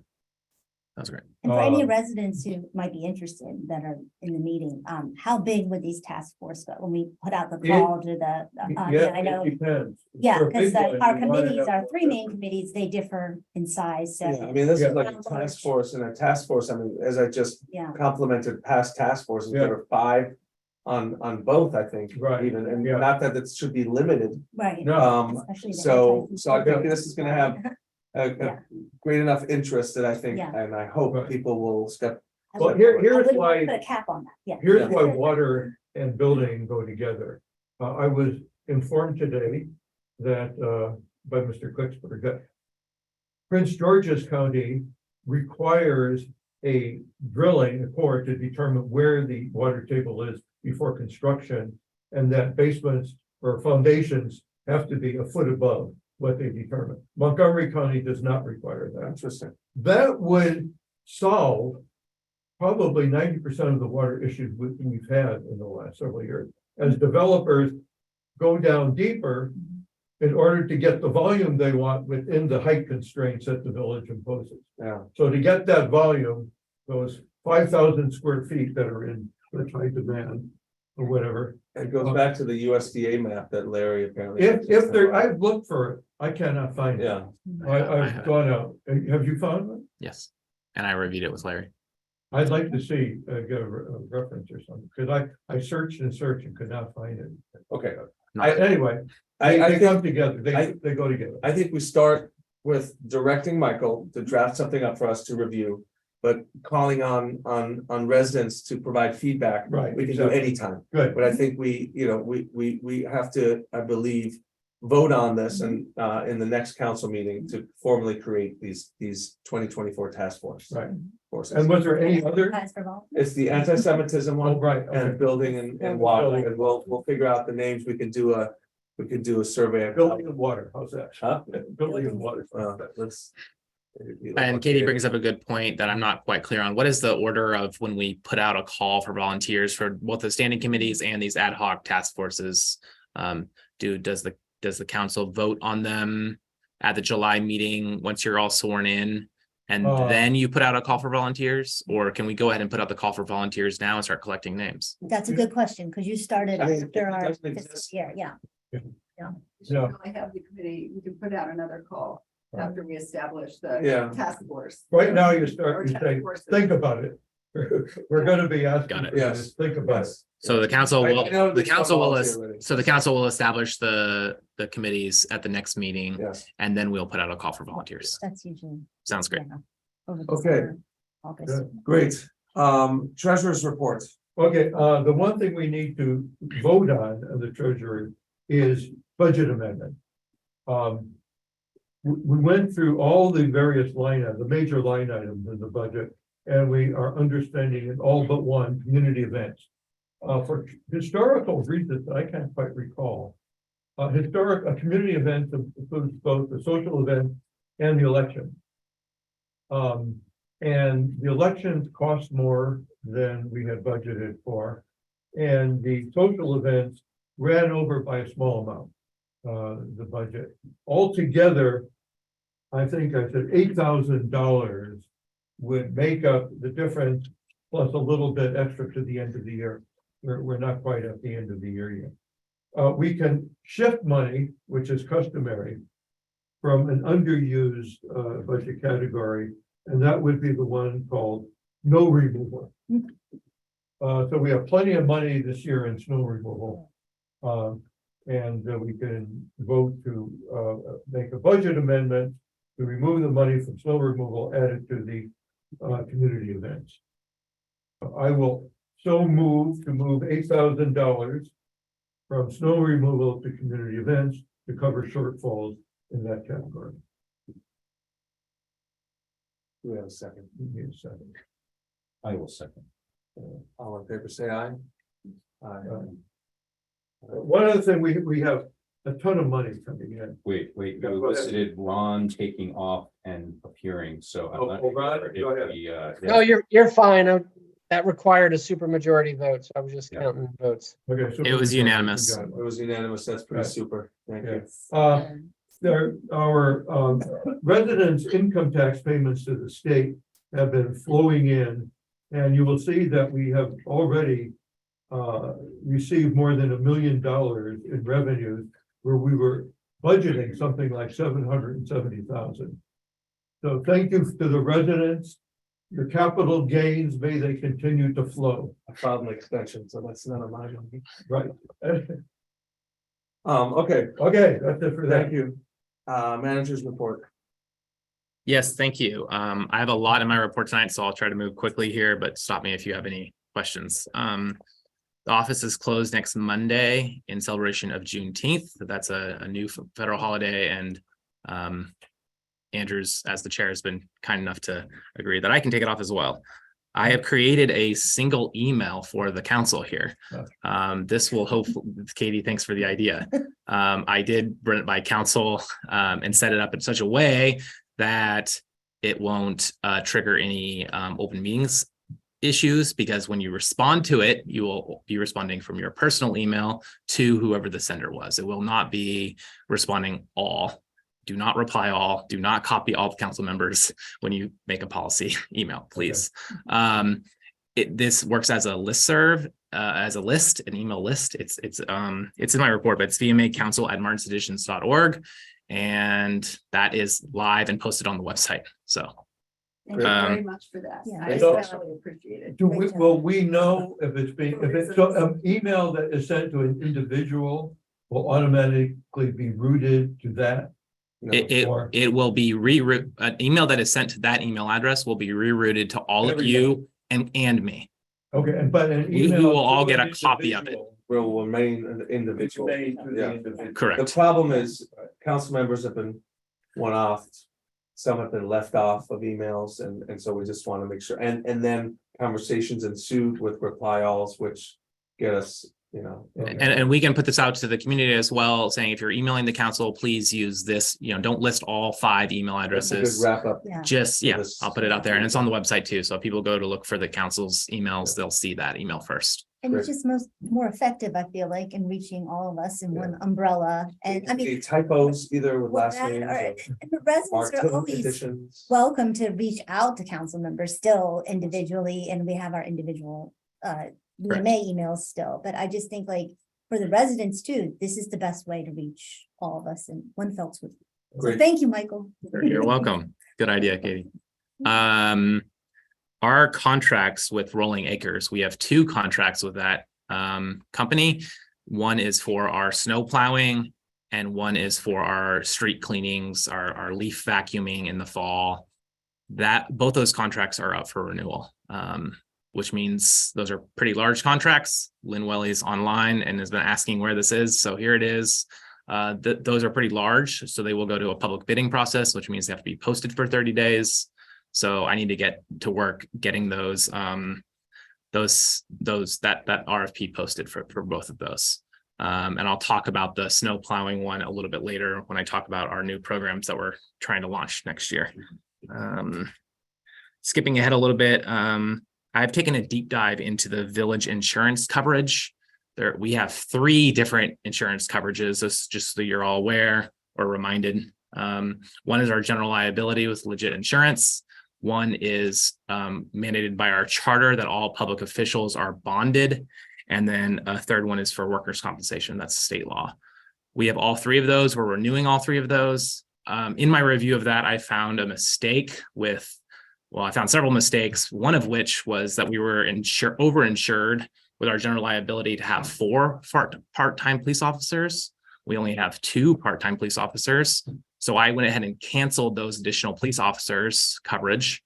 And that saved us $1,095. And that I did not include that dollar amount in the report, but you have it now verbally. And yes, I am keeping track of all the money I've saved on all these little things I've found. So that's good news. That's $1,000 for the year. What per what? That's refunding us for this year's insurance costs. Okay. Yeah. That's good news. The charter amendment that was introduced, number 2023-1, was introduced, and we agreed to do a listening session on that. So I think we should go ahead and schedule that. Which does June 20th work for all of you? That's next Tuesday. That's the date I had thrown out in my report last week to you all, but I just want to make sure that it works. Okay, I will go ahead and schedule that and invite the community. Great. I've really enjoyed working with all the committees this year, and it's sad to see them all signing off and having their final meetings this week. I just know that in previous years, the council has held like a appreciation reception of some kind. And I wasn't sure if that was on the agenda for. That's for us to do it, or the community engagement committee? No, for the council to do. Right. Yeah, let's do it. Okay. And promote it. The last time we did it, very few people showed up. And this was like a La Firme type. Yeah. Yeah, and it's for like 20 people or something. I had a question of whether staff was invited to that as well, or whether that's something. Yeah, like you and Aaron. Yeah. I mean, Aaron, yeah. I don't know. Let's go into closed session on that. Okay, well, why not? and I guess I don't know when you all want to schedule that, but we can talk about dates or throw around dates. And the last thing there that I want to mention under administration is that I'm attending the Maryland Municipal League. This is part of my summer conference professional development. As a young manager, I will take full advantage of these opportunities to continue to develop my skills. Correct, Ocean City. Yep. And that's at the end of this month. Have you ever gone to that? I've never been to that conference. I've been to others. It's fun. What's the surf there? You learn a huge amount. You have no ideas going on. Yeah, and there's another conference for my International City County Management Association that happens in the fall that I'm hoping to attend this year as well. So those will probably be my 2 professional development things throughout the year. So I think we've covered buildings. I do want to talk briefly. Since I've been here, which is just over 6 months, I've issued 44 permits. So that's a lot of activity, and that goes to Arthur's point earlier that we're seeing a lot of people adding additions. We're seeing a lot of people adding porches. We're seeing a lot of people making tweaks to their current buildings or doing full tear downs and rebuilds. So that is adding pressure. And I do want to thank Doug, who's still on the phone, and also Wayne, who's our operations contractor, and Ron as well for helping me review all of those and get those in timely manners. So that's been really helpful. And then there was the 3502 Taylor developers are building an addition. They say it's not going to take too long. We did have a residential meeting about that for the adjacent neighbors. I invited all the adjacent neighbors that I had the emails for in the resident directory. There was one neighbor that was missed because their emails were not in the resident directory. That's my mistake, and I'll take credit for that or blame for that. They're not in constant contact. They're not. They weren't in my list or in the resident directory. I think in the future, what I'll do is I'll hand deliver. Well, but an they're invite. overseas, I think, right? So they're Yeah, overseas, so. right. So we need So to figure that out. so that's one thing. And then, those meetings are, I think, a little confusing because some residents think they have the ability to block or complain and therefore we won't issue the permits. That is just an informational meeting by our code, which just means we're informing the neighbors of what's coming. It's not an opportunity to protest. And that's the last condition before we issue our permits. Okay. So that's the situation there. I have, gone back to those people both the people that couldn't attend the meeting and the people that failed to get an invite, and fully explained what was happening, gave them the site plans, gave them the contact information for the developers. So they have all that information. And maybe we can schedule a separate meeting, or I can set up a call with them to walk them through the plans.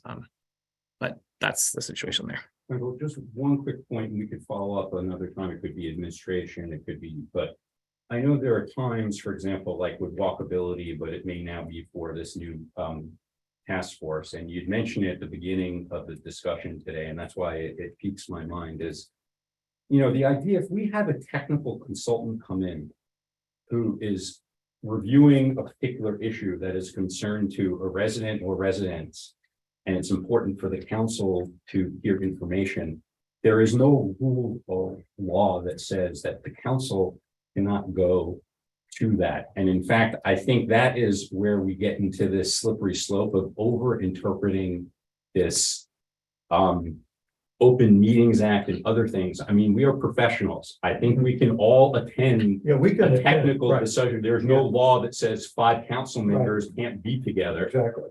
It's just the idea that, yes, we are not going to talk policy and other things. So I think we can all, but I think the idea is if we have these really germane and critical issues, and we're going to be bringing in and paying a lot of money for technical consultants, everyone on the council, whoever wants to come, should be able to go and listen and again, learn. And the idea is that we know that we're not going to be talking policy. We can take it offline in administration, but there is nothing that should stop everyone on this council from being invited to go to listen to a technical talk and learn. Just keep your mouth shut. Yep, I can do that, and I get that all the time in my house, so I think I can follow that rule pretty good. Moving on to the maintenance section of my report.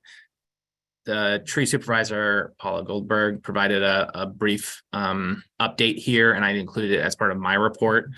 I thought she summarized it really well. We've had a list of issues. I think I met with Ed Mulheron this week, and we toured the village together and identified, I think, 14 different trees that need that need some trimming and stuff. And we've had a couple issues with a limb coming down and falling through a rental car this week. We've had branches down and, had to emergency run over and get them. So that's just an ongoing thing. We're doing kind of a two-handed approach. One is to respond to emergency situations as fast as possible. And then two is we're getting a lot of requests for like cosmetic type prunings, pruning up, airing out trees, those types of things. Those we're trying to build a list and then tackle them all at the same time or pretty closely.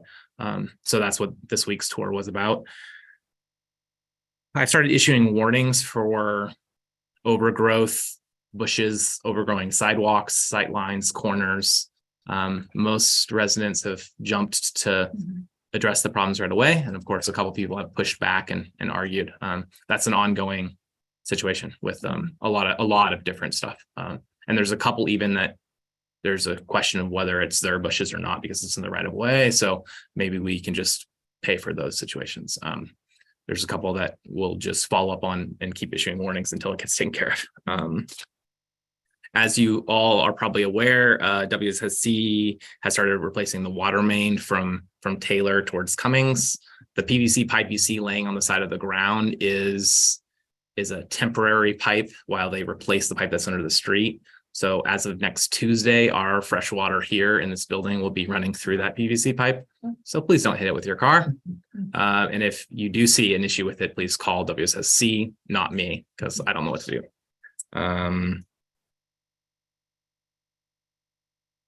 repairs to the sidewalk, actually, this is already outdated. The repairs to the sidewalks on Raymond Street, I've told you several times that's going to be scheduled shortly. It was supposed to be scheduled this week. We had some issues because there was a car parked in front of the site and the person's out of the country. So hopefully that gets moved. Clear, it's been clear. It's not as of today, they weren't able to get there. So we're hopefully getting it rescheduled for next week. We'll see. And once one's done, I have a whole list of other curbs and sidewalks that I want repaired. So we'll talk about that actually right now, because I met with Larry Wasson on Delafield Street today and reviewed repeated complaints from him that there's been flooding down his driveway. I toured his driveway. I toured his neighbor's backyard, his backyard. There is a storm drain in that backyard, a private storm drain in that backyard. I think some of the flooding is probably caused when that storm drain gets clogged, has caused some of the issues. But the street has been repaved with in a slightly higher crown in the middle of that street. One of the solutions the engineers came up with and agreed with, and I think Larry was in agreement as well. That's a shared driveway between him and his neighbor. But the idea that, it is the village's responsibility to maintain that driveway apron. It's in the public right of way. And it is now lower than the street because the street has slowly raised over the years with the repaving. So the solution that we came up with would be for the village to pay to redo that apron in the exact same location, but just adding a little bit of more of an elevation to it to stop water from flowing all the way down the street. And actually it's multiple streets kind of flow towards that storm drain that's right downhill from that driveway. So keeping the water flowing past the driveway instead of down it, that's the proposed solution. So hopefully if we're all in agreement, we can add that to the list of curbs and sidewalks to fix. So I love it when we have a solution. Special projects. We received 5 proposals to widen the dead end of Quincy Street, where there's 2 parking spots stop emergency vehicles and other large vehicles from getting through when they're parked in legally. We received 5 proposals, and Doug and I met this week to review all of those. And we're recommending going with a familiar name, our general paving contractor, AB Veers. It was the second cheapest of the proposals. We're familiar with him, and it was the most complete. It included removing the one tree that's there, backfilling everything. And it was cheaper than we actually expected it to. So that's my recommendation, to go ahead and select them. And then as soon as we do that, we can schedule it. So Great. Thank you. I don't think we need a vote. No, it's more. because that's It's what more than our 10, police and did. Ron can correct me if I'm wrong, but I don't think we need to vote on that. I think it's just a recommendation from me. And if you all nod yes, I'll move forward. Well, nodding. Yeah. Thank you. Great. The Brookville Let's hear it. Brookville sidewalk. The state highway administration has submitted their comments back to our initial draft plan. It's going to require some edits to our plan, and it's also going to require a traffic study, updated traffic study for the corner of Bradley and Brookville. We know that's one of the problems areas. That is to add in a crosswalk there, right? The plan includes a crosswalk and not a stop sign at this point. The initial plan that we got from the traffic group for that crosswalk, the state wants to see updated traffic numbers to justify that crosswalk. Okay. I would actually like a crosswalk and a stop sign, and I think there's some residents that would want that as well. Yeah, people have been asking for that. But it's a little tricky because on the section 3 side of the street, the Bradley Lane doesn't exactly line up. So there's not a very clear intersection there. It's kind of a tricky corner. It's such a tricky corner that, and then I think a pedestrian crossing is warranted. The question is, where is it? Because right now, when you're coming from Bradley, getting out to Brookville is so tricky, having to then watch for pedestrians. So it needs to be at a spot where you're not risking the lives, even in a crosswalk of a pedestrian. Yeah. With these cars. So stop sign might not be a bad idea. There's so many on Brookville. What's another stop sign gonna do? I mean, why not? There's also several other comments in tricky areas that we will need to address with an amended plan. So my plan is to get the traffic group a list of edits that we need to the plan. Once we have that traffic study that justifies that crosswalk to include with it. I would So- love, and I don't know if this is even possible, but we've gotten multiple residents talking about a possibility for a crosswalk at Thornapple and Bradley. Because kids crossing for school buses, there are no sidewalks on Thornapple. And there's like a. Thornapple and Bradley? You mean Thornapple and Brookville? Brookville, sorry, Thornapple and Brookville, so And that's not in the village, it's not. right? And that's what we talked about. That's section five. That's really tricky, yeah, so. So does the traffic group have these comments yet, or? The traffic group does not have this comments yet. I am planning to put this together and edit them slightly and explain a little bit what we need and then reach out to them. Okay. So we have two steps. One is to do a traffic study, and then two is to submit these comments to the traffic group to get them to edit the plan. Then I think we have received several comments already from residents who have different concerns or want to make sure different issues are addressed before we go to development. So I think maybe we should open it up for a public comment period or something so that people can submit those concerns so we can make sure they're addressed. Can we get the traffic group to do this? The crosswalk doesn't have to be integral with the rest of the sidewalk. No, So we could get going immediately that's what we talked with the about. traffic group. Yeah, Yeah, and I guess I don't want to just give up on the crosswalk because No, it requires an that's- extra that's hurdle, like a but Separate issue. yeah. but I do want to, yeah. And so maybe simultaneously moving both of Yeah, those forward. get it going, because they're gonna have to do it, gonna have to resubmit it. Yeah. Everything's gonna be dug up here. We're talking, still months to go. Well, and as we've discussed, there's one other item. I mean, we've talked about Brookville sidewalk now for several years. And with the ARPA funds, we're in a position where we can actually make sure that because we're paying for it, we're gonna get, timing wise, we get priority here versus Yeah. waiting on the state. Yeah. But there's still that issue of reimbursement and the possibility of reimbursement, which is of course great. Well, the reimbursement would come from WSSC, from the water. Not for the sidewalk. The sidewalk, that's the state. Mm, is Yeah, it? yeah. Yes. Has nothing to do with the water. I thought that when they rip up the sidewalk. That's a separate issue. We're talking about us spending on a new side. I know, yeah, right. but They bust the sidewalk, they have to fix it. Wait, I can. Yeah, Yeah, but this is a separate, the state has told us Yes. the possibility of reimbursement of the funds that we're spending oh, on okay. on the sidewalk. Okay, And that's one of the things we need, that's one of the things we need with a resubmitted plan to the state is a cost estimate. And that will start moving forward a memo with the state. We're going to pay for it. They have a fund available to refund oh, okay, people. So we're going to pay for it and then they're going to refund up to their levels of okay. cost, which Right. probably won't cover our expensive Okay. contractors, but Let's get going on it, get it done. okay. Yeah. The Taylor Street drainage study, this is on page Right. 14 of your package.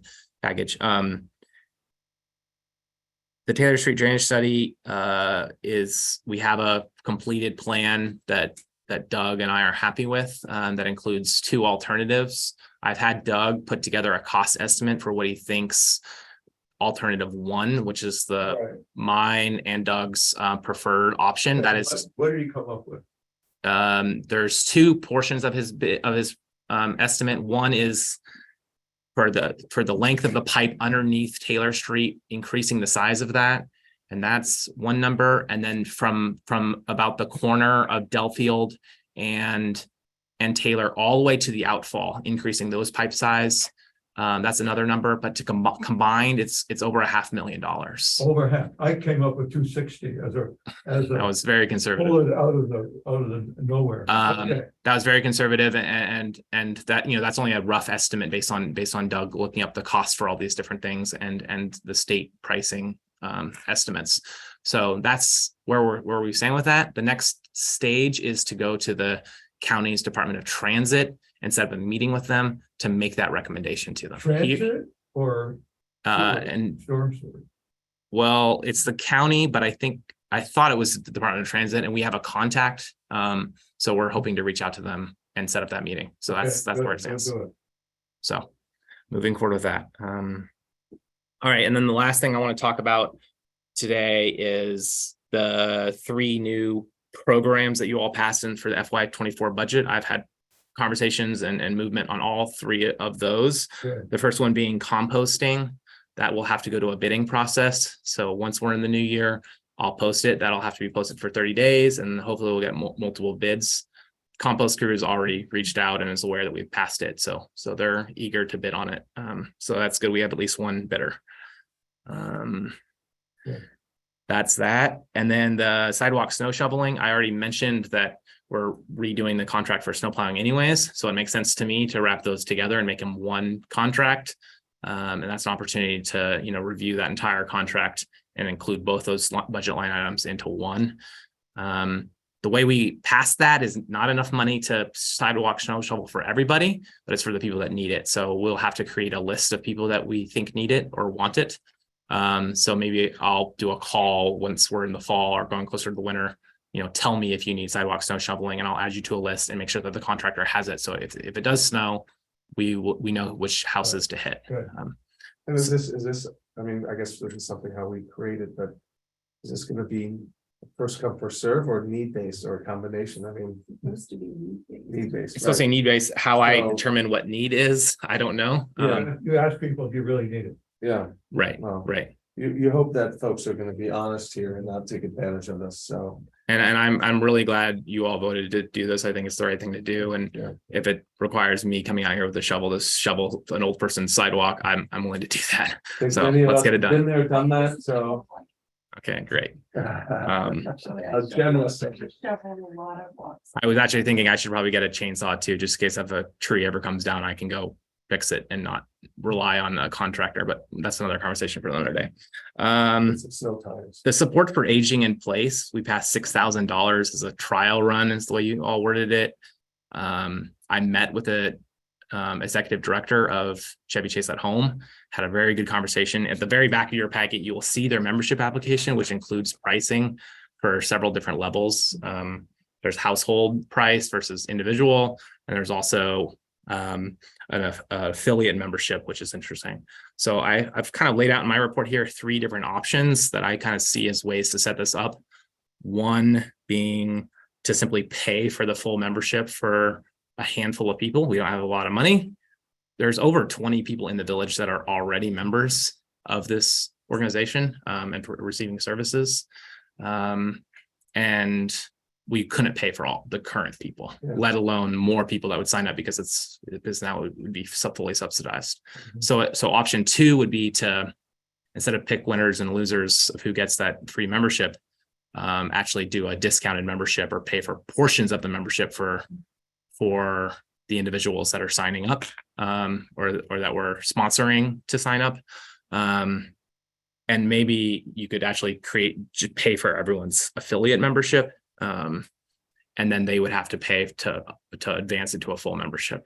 That's another. Talk about need based. I've already been contacted about one particular resident who can no longer afford, and families no longer able to or willing to pay for this individual 90-plus-year-old person. So we really have to focus here on making sure that we help those that. Yeah, and I would say. No means. Yeah. Focus on those and pay full membership for those until we use, if there's, when we use it, if we use it all up, then we have to reconsider, do we want to put more in? Is there a need? What's the scale of the need? We don't really know now. That's correct. Okay. Well, we can put out a call for it if you really need it or really want this. Yeah. We can. It's the same, we're come asking to us. about the snow shoveling. And we had talked when this was first discussed about setting criteria, and we did never really arrive at. No, we didn't. decision. Well, that's why we're creating a program now that should have it in Exactly, that needs the to be very criteria. specific. Yeah. So we can take that offline as administrative action for some criteria and whether it's household income or whatever it might be and just establish it. Great. And I did have a conversation about option 3 there as well. I just want to mention really quickly, and that was the idea to actually create a contracted program where we pay that money to Chevy Chase at Home to provide specific programming or services for seniors. That's another option or a way you could set it up. Diluted a little Yeah, bit. exactly, yeah. But okay, Yeah. it sounds like there's a clear preference for option 1 here, and that we'll move forward with that. Okay, good. Okay. Thanks for all your research and work on this. Really appreciate that. No problem. And I think, and I hope for those who may be, coming for the first time, or for those who I know who are regulars, appreciate how fortunate we are to have Michael. I mean, I can say that just on one of the walk-arounds with Keith, I think we went on together. I mean, truly, again, I know that, you know, on the day-to-day, especially with some of the things we discussed today and some of the things that we have to continue to work on, you know, that we can have heated discussions on the phone or in person, but I think that there is no question about the integrity that Michael brings every day to try and find these solutions. So we really appreciate it. Thank you. Here. That's it. That's it for me. Okay, thank you so much. All right. Final opportunity for residents to speak. If there's anyone who has any additional comments at this late hour, please raise your hands or forever. George, please go for it. Forever hold Thanks, your- Andrew. So I just wanted to hop on since, as I mentioned earlier, the committee is wrapping up its work. So I wanted to provide some comments in a personal capacity that I wanted to have the opportunity to share. So this year wraps up 3 years of volunteering on the election committee for me. I volunteered first 3 years ago as a great way to get back to the village as a new resident, as a way to meet some of my neighbors, things like that. And I'm hard pressed to think of an experience that has been more disheartening than the experience over the last 3 years that I've had to endure, that my other committee members have had to endure from the conversations I have had with them.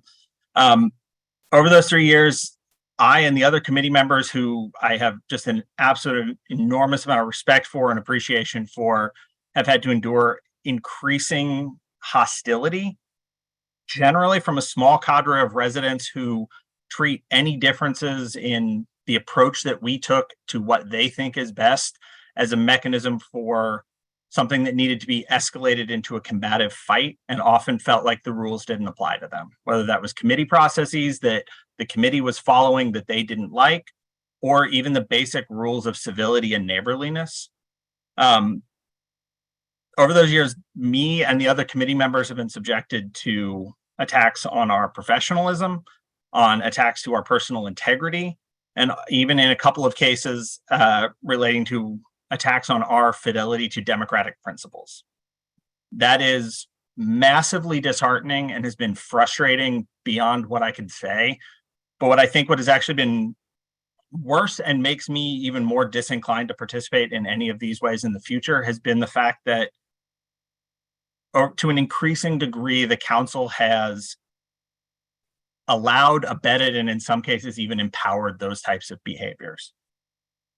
I understand and I fully appreciate that those residents who disagree with the committee's actions, who disagree with me personally, absolutely have the right to be heard, but it is a case where they have increasingly been given a voice and an opportunity to air baseless, meritless, and deeply personal attacks on the committee and the committee members at public forums, to have those views incorporated into broader processes.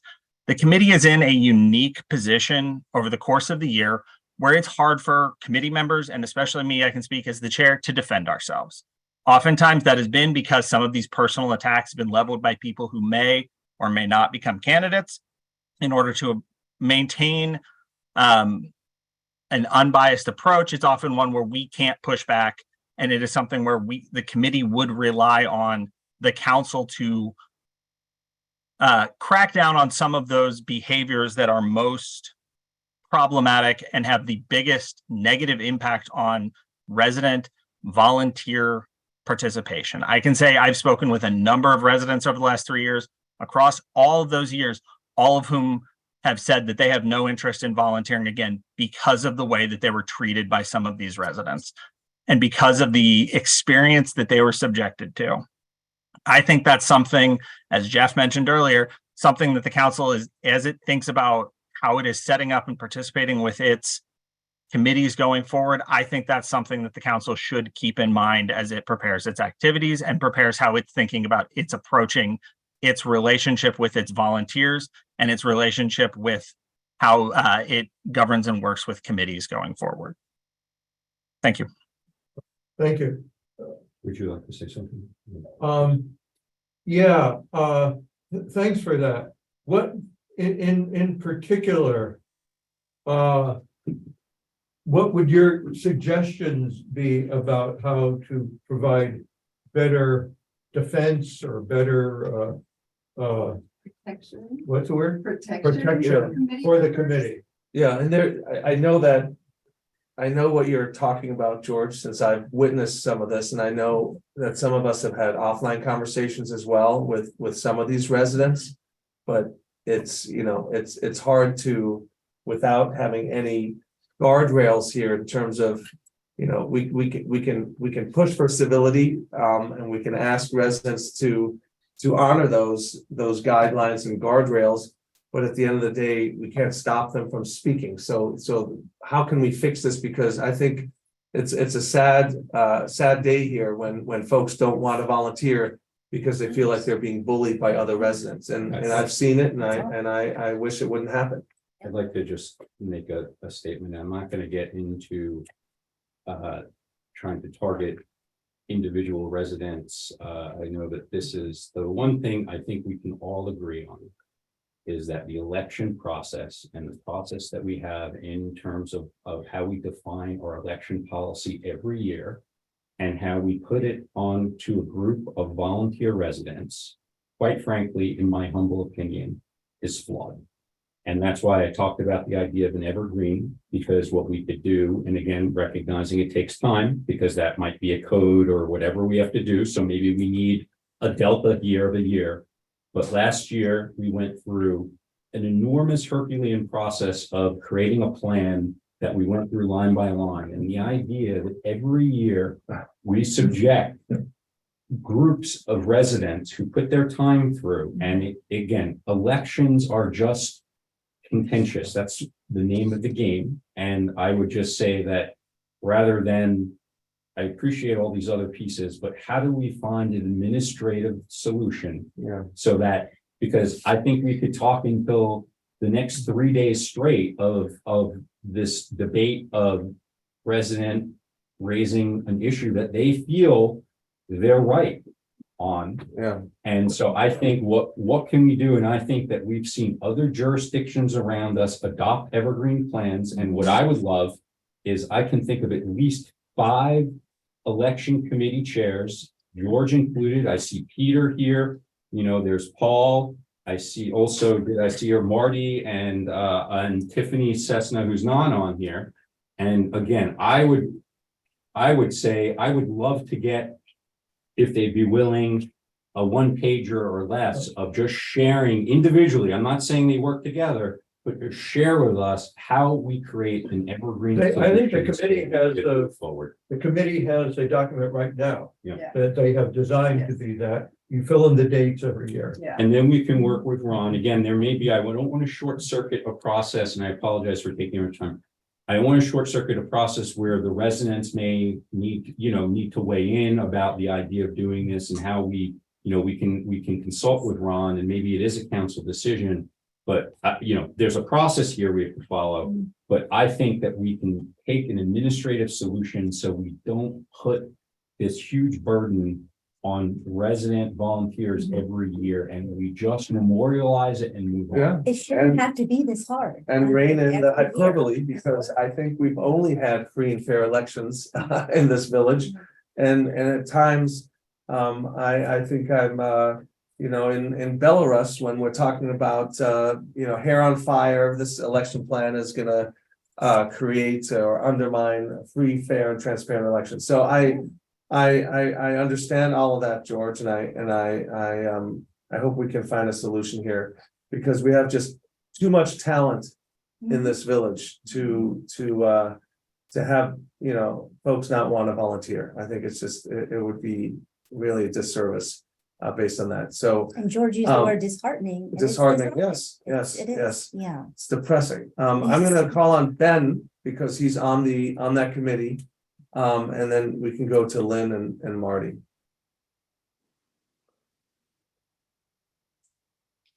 You want to unmute yourself, Ben, if you're there?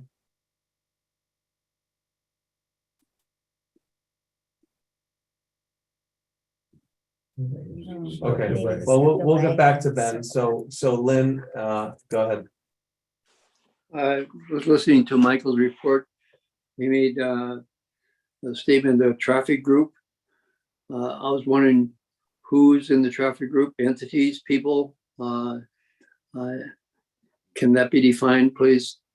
The traffic group is a consulting firm that the village hired to study the sidewalk down Brookville and come up with a plan to fix that sidewalk. It's a for-profit company. Okay, It's so not a task force of residents. It's an actual consultant, a company that we have retained in the past. and the sole purpose is the Brookville sidewalk It and, has been and the intersections with Brookville Road. It has been used for other purposes in the past as well, but Including placement of speed humps. speed bumps and all that in the past, but this particular issue will be related to Brookville, What is the name of the company? the traffic group. Oh, okay. It is confusing. Yeah. Yeah. Yeah. Thank you. Okay, Good night. Ben. And Thanks, Ben. Thanks, Lynn. Ben. Hi, thanks. Ben Dunford, longtime caller, possibly first time listener. I start out with a joke because I really want to talk about something serious. I want to echo what George said. I've never seen someone have to dodge so many balls as George did. And this is from a 3-time Iraq vet. Like, he's been under attack for just trying to do his best. He's really worked hard for the village and he's been attacked. And to point out the problem, I'm sorry, Jeff, I'm gonna have to call you out, is what you said. You listed a lot of people that you want to get one pages from. But I hate to tell you this, one of those people is the problem. And that's the issue. The fact that the village sugarcoats it, that's the problem. So I just want to take this opportunity. So once again, publicly thank George for all of his work, his leadership, the last 3 years, what he's dealt with, people should not have to deal with. And the fact that he's volunteered his time, it's amazing. It should be something that is thanked by the village and not lumped in with certain other individuals. That's all I have to say. Thank you. Thanks, Ben. Marty? Thank you. And I've listened carefully to what George and Ben have said, and I agree that we need civility. I think we also have a very good election plan this year. I want to thank the council for the time they took to go through line by line. The core issue has not been personal at all. The core issue has been whether the election will be run by, independently managed by a committee, or whether the voter roll and the ballots will be controlled by the employees or the council members who are running for the election. So there is an important substantive issue in terms of how election regulations are structured. And that's where the issues around the election roll and how verification is done and the mechanics do matter. So this has not been personal at all. For my part, I've tried to be very civil, although very persistent about making sure that we have procedures that do provide for independent election management rather than council and staff run management. And that's a very important issue. I'm sorry anyone felt attacked. I have never attacked anybody personally. And I know that is not the perception simply because I've been persistent about raising the issues, but I have always discussed the issues. And I thank the council again. Twice now in a row, the last 2 years, residents have really spoken up about the structure of our elections to make sure they are independent and fair. And twice the council has now responded to listen to those very serious concerns. I want to thank the council. I think that the election plan this year is very, very good because the council did listen to the residents who were concerned and have a lot of election background amongst them. And I think we're in a good point to go to a permanent plan. During the 5 years that I was on the committee, we did have an ordinance that ran year after year without any major changes. It was a joy to run elections. It was a pleasure to serve on that committee. And the elections were transparent because all the information was public. So that's what I recommend. And I think if we don't want any more contention or quote attacks, I think that questions from residents are never attacks. They're questions that need to be answered. But in any case, I think we have a good base to work with here. And I would recommend that we have a very balanced election committee next year that will focus, in fact, on maintaining independent procedures and transparency. I think that's the solution. And where we are right now, it's very doable. So thank you. I look forward to next year. Thanks, Marty. Any other comments here? Lynn Welly's hands up again. I'm not sure if No, I that's, think it's. Only quick comment is, I think what we know what we need to do. And let's follow up on it. Okay. And with that, the council may entertain a motion in open session to enter into a closed session in accordance with section 3-305B of the Open Meetings Act. If anyone would like to. We need to give a little more detail if we could. I'm sorry, on a personnel matter and to obtain legal guidance from Ron Bolt. Regarding the driveway apron at 153 Quincy, the apron sub pump at 151 Quincy, and the bioretention cell at 34919 Cummings. Right, all of it. Paragraphs 1 and 7. Yeah, I couldn't have said it any better. Thank you, Ron. You complete me. You complete my sense. Can we get a motion? Second, all in favor, say aye. Aye. Thank you all. Thank you. Good night. All right, with that, we adjourn. Thank you. Thanks.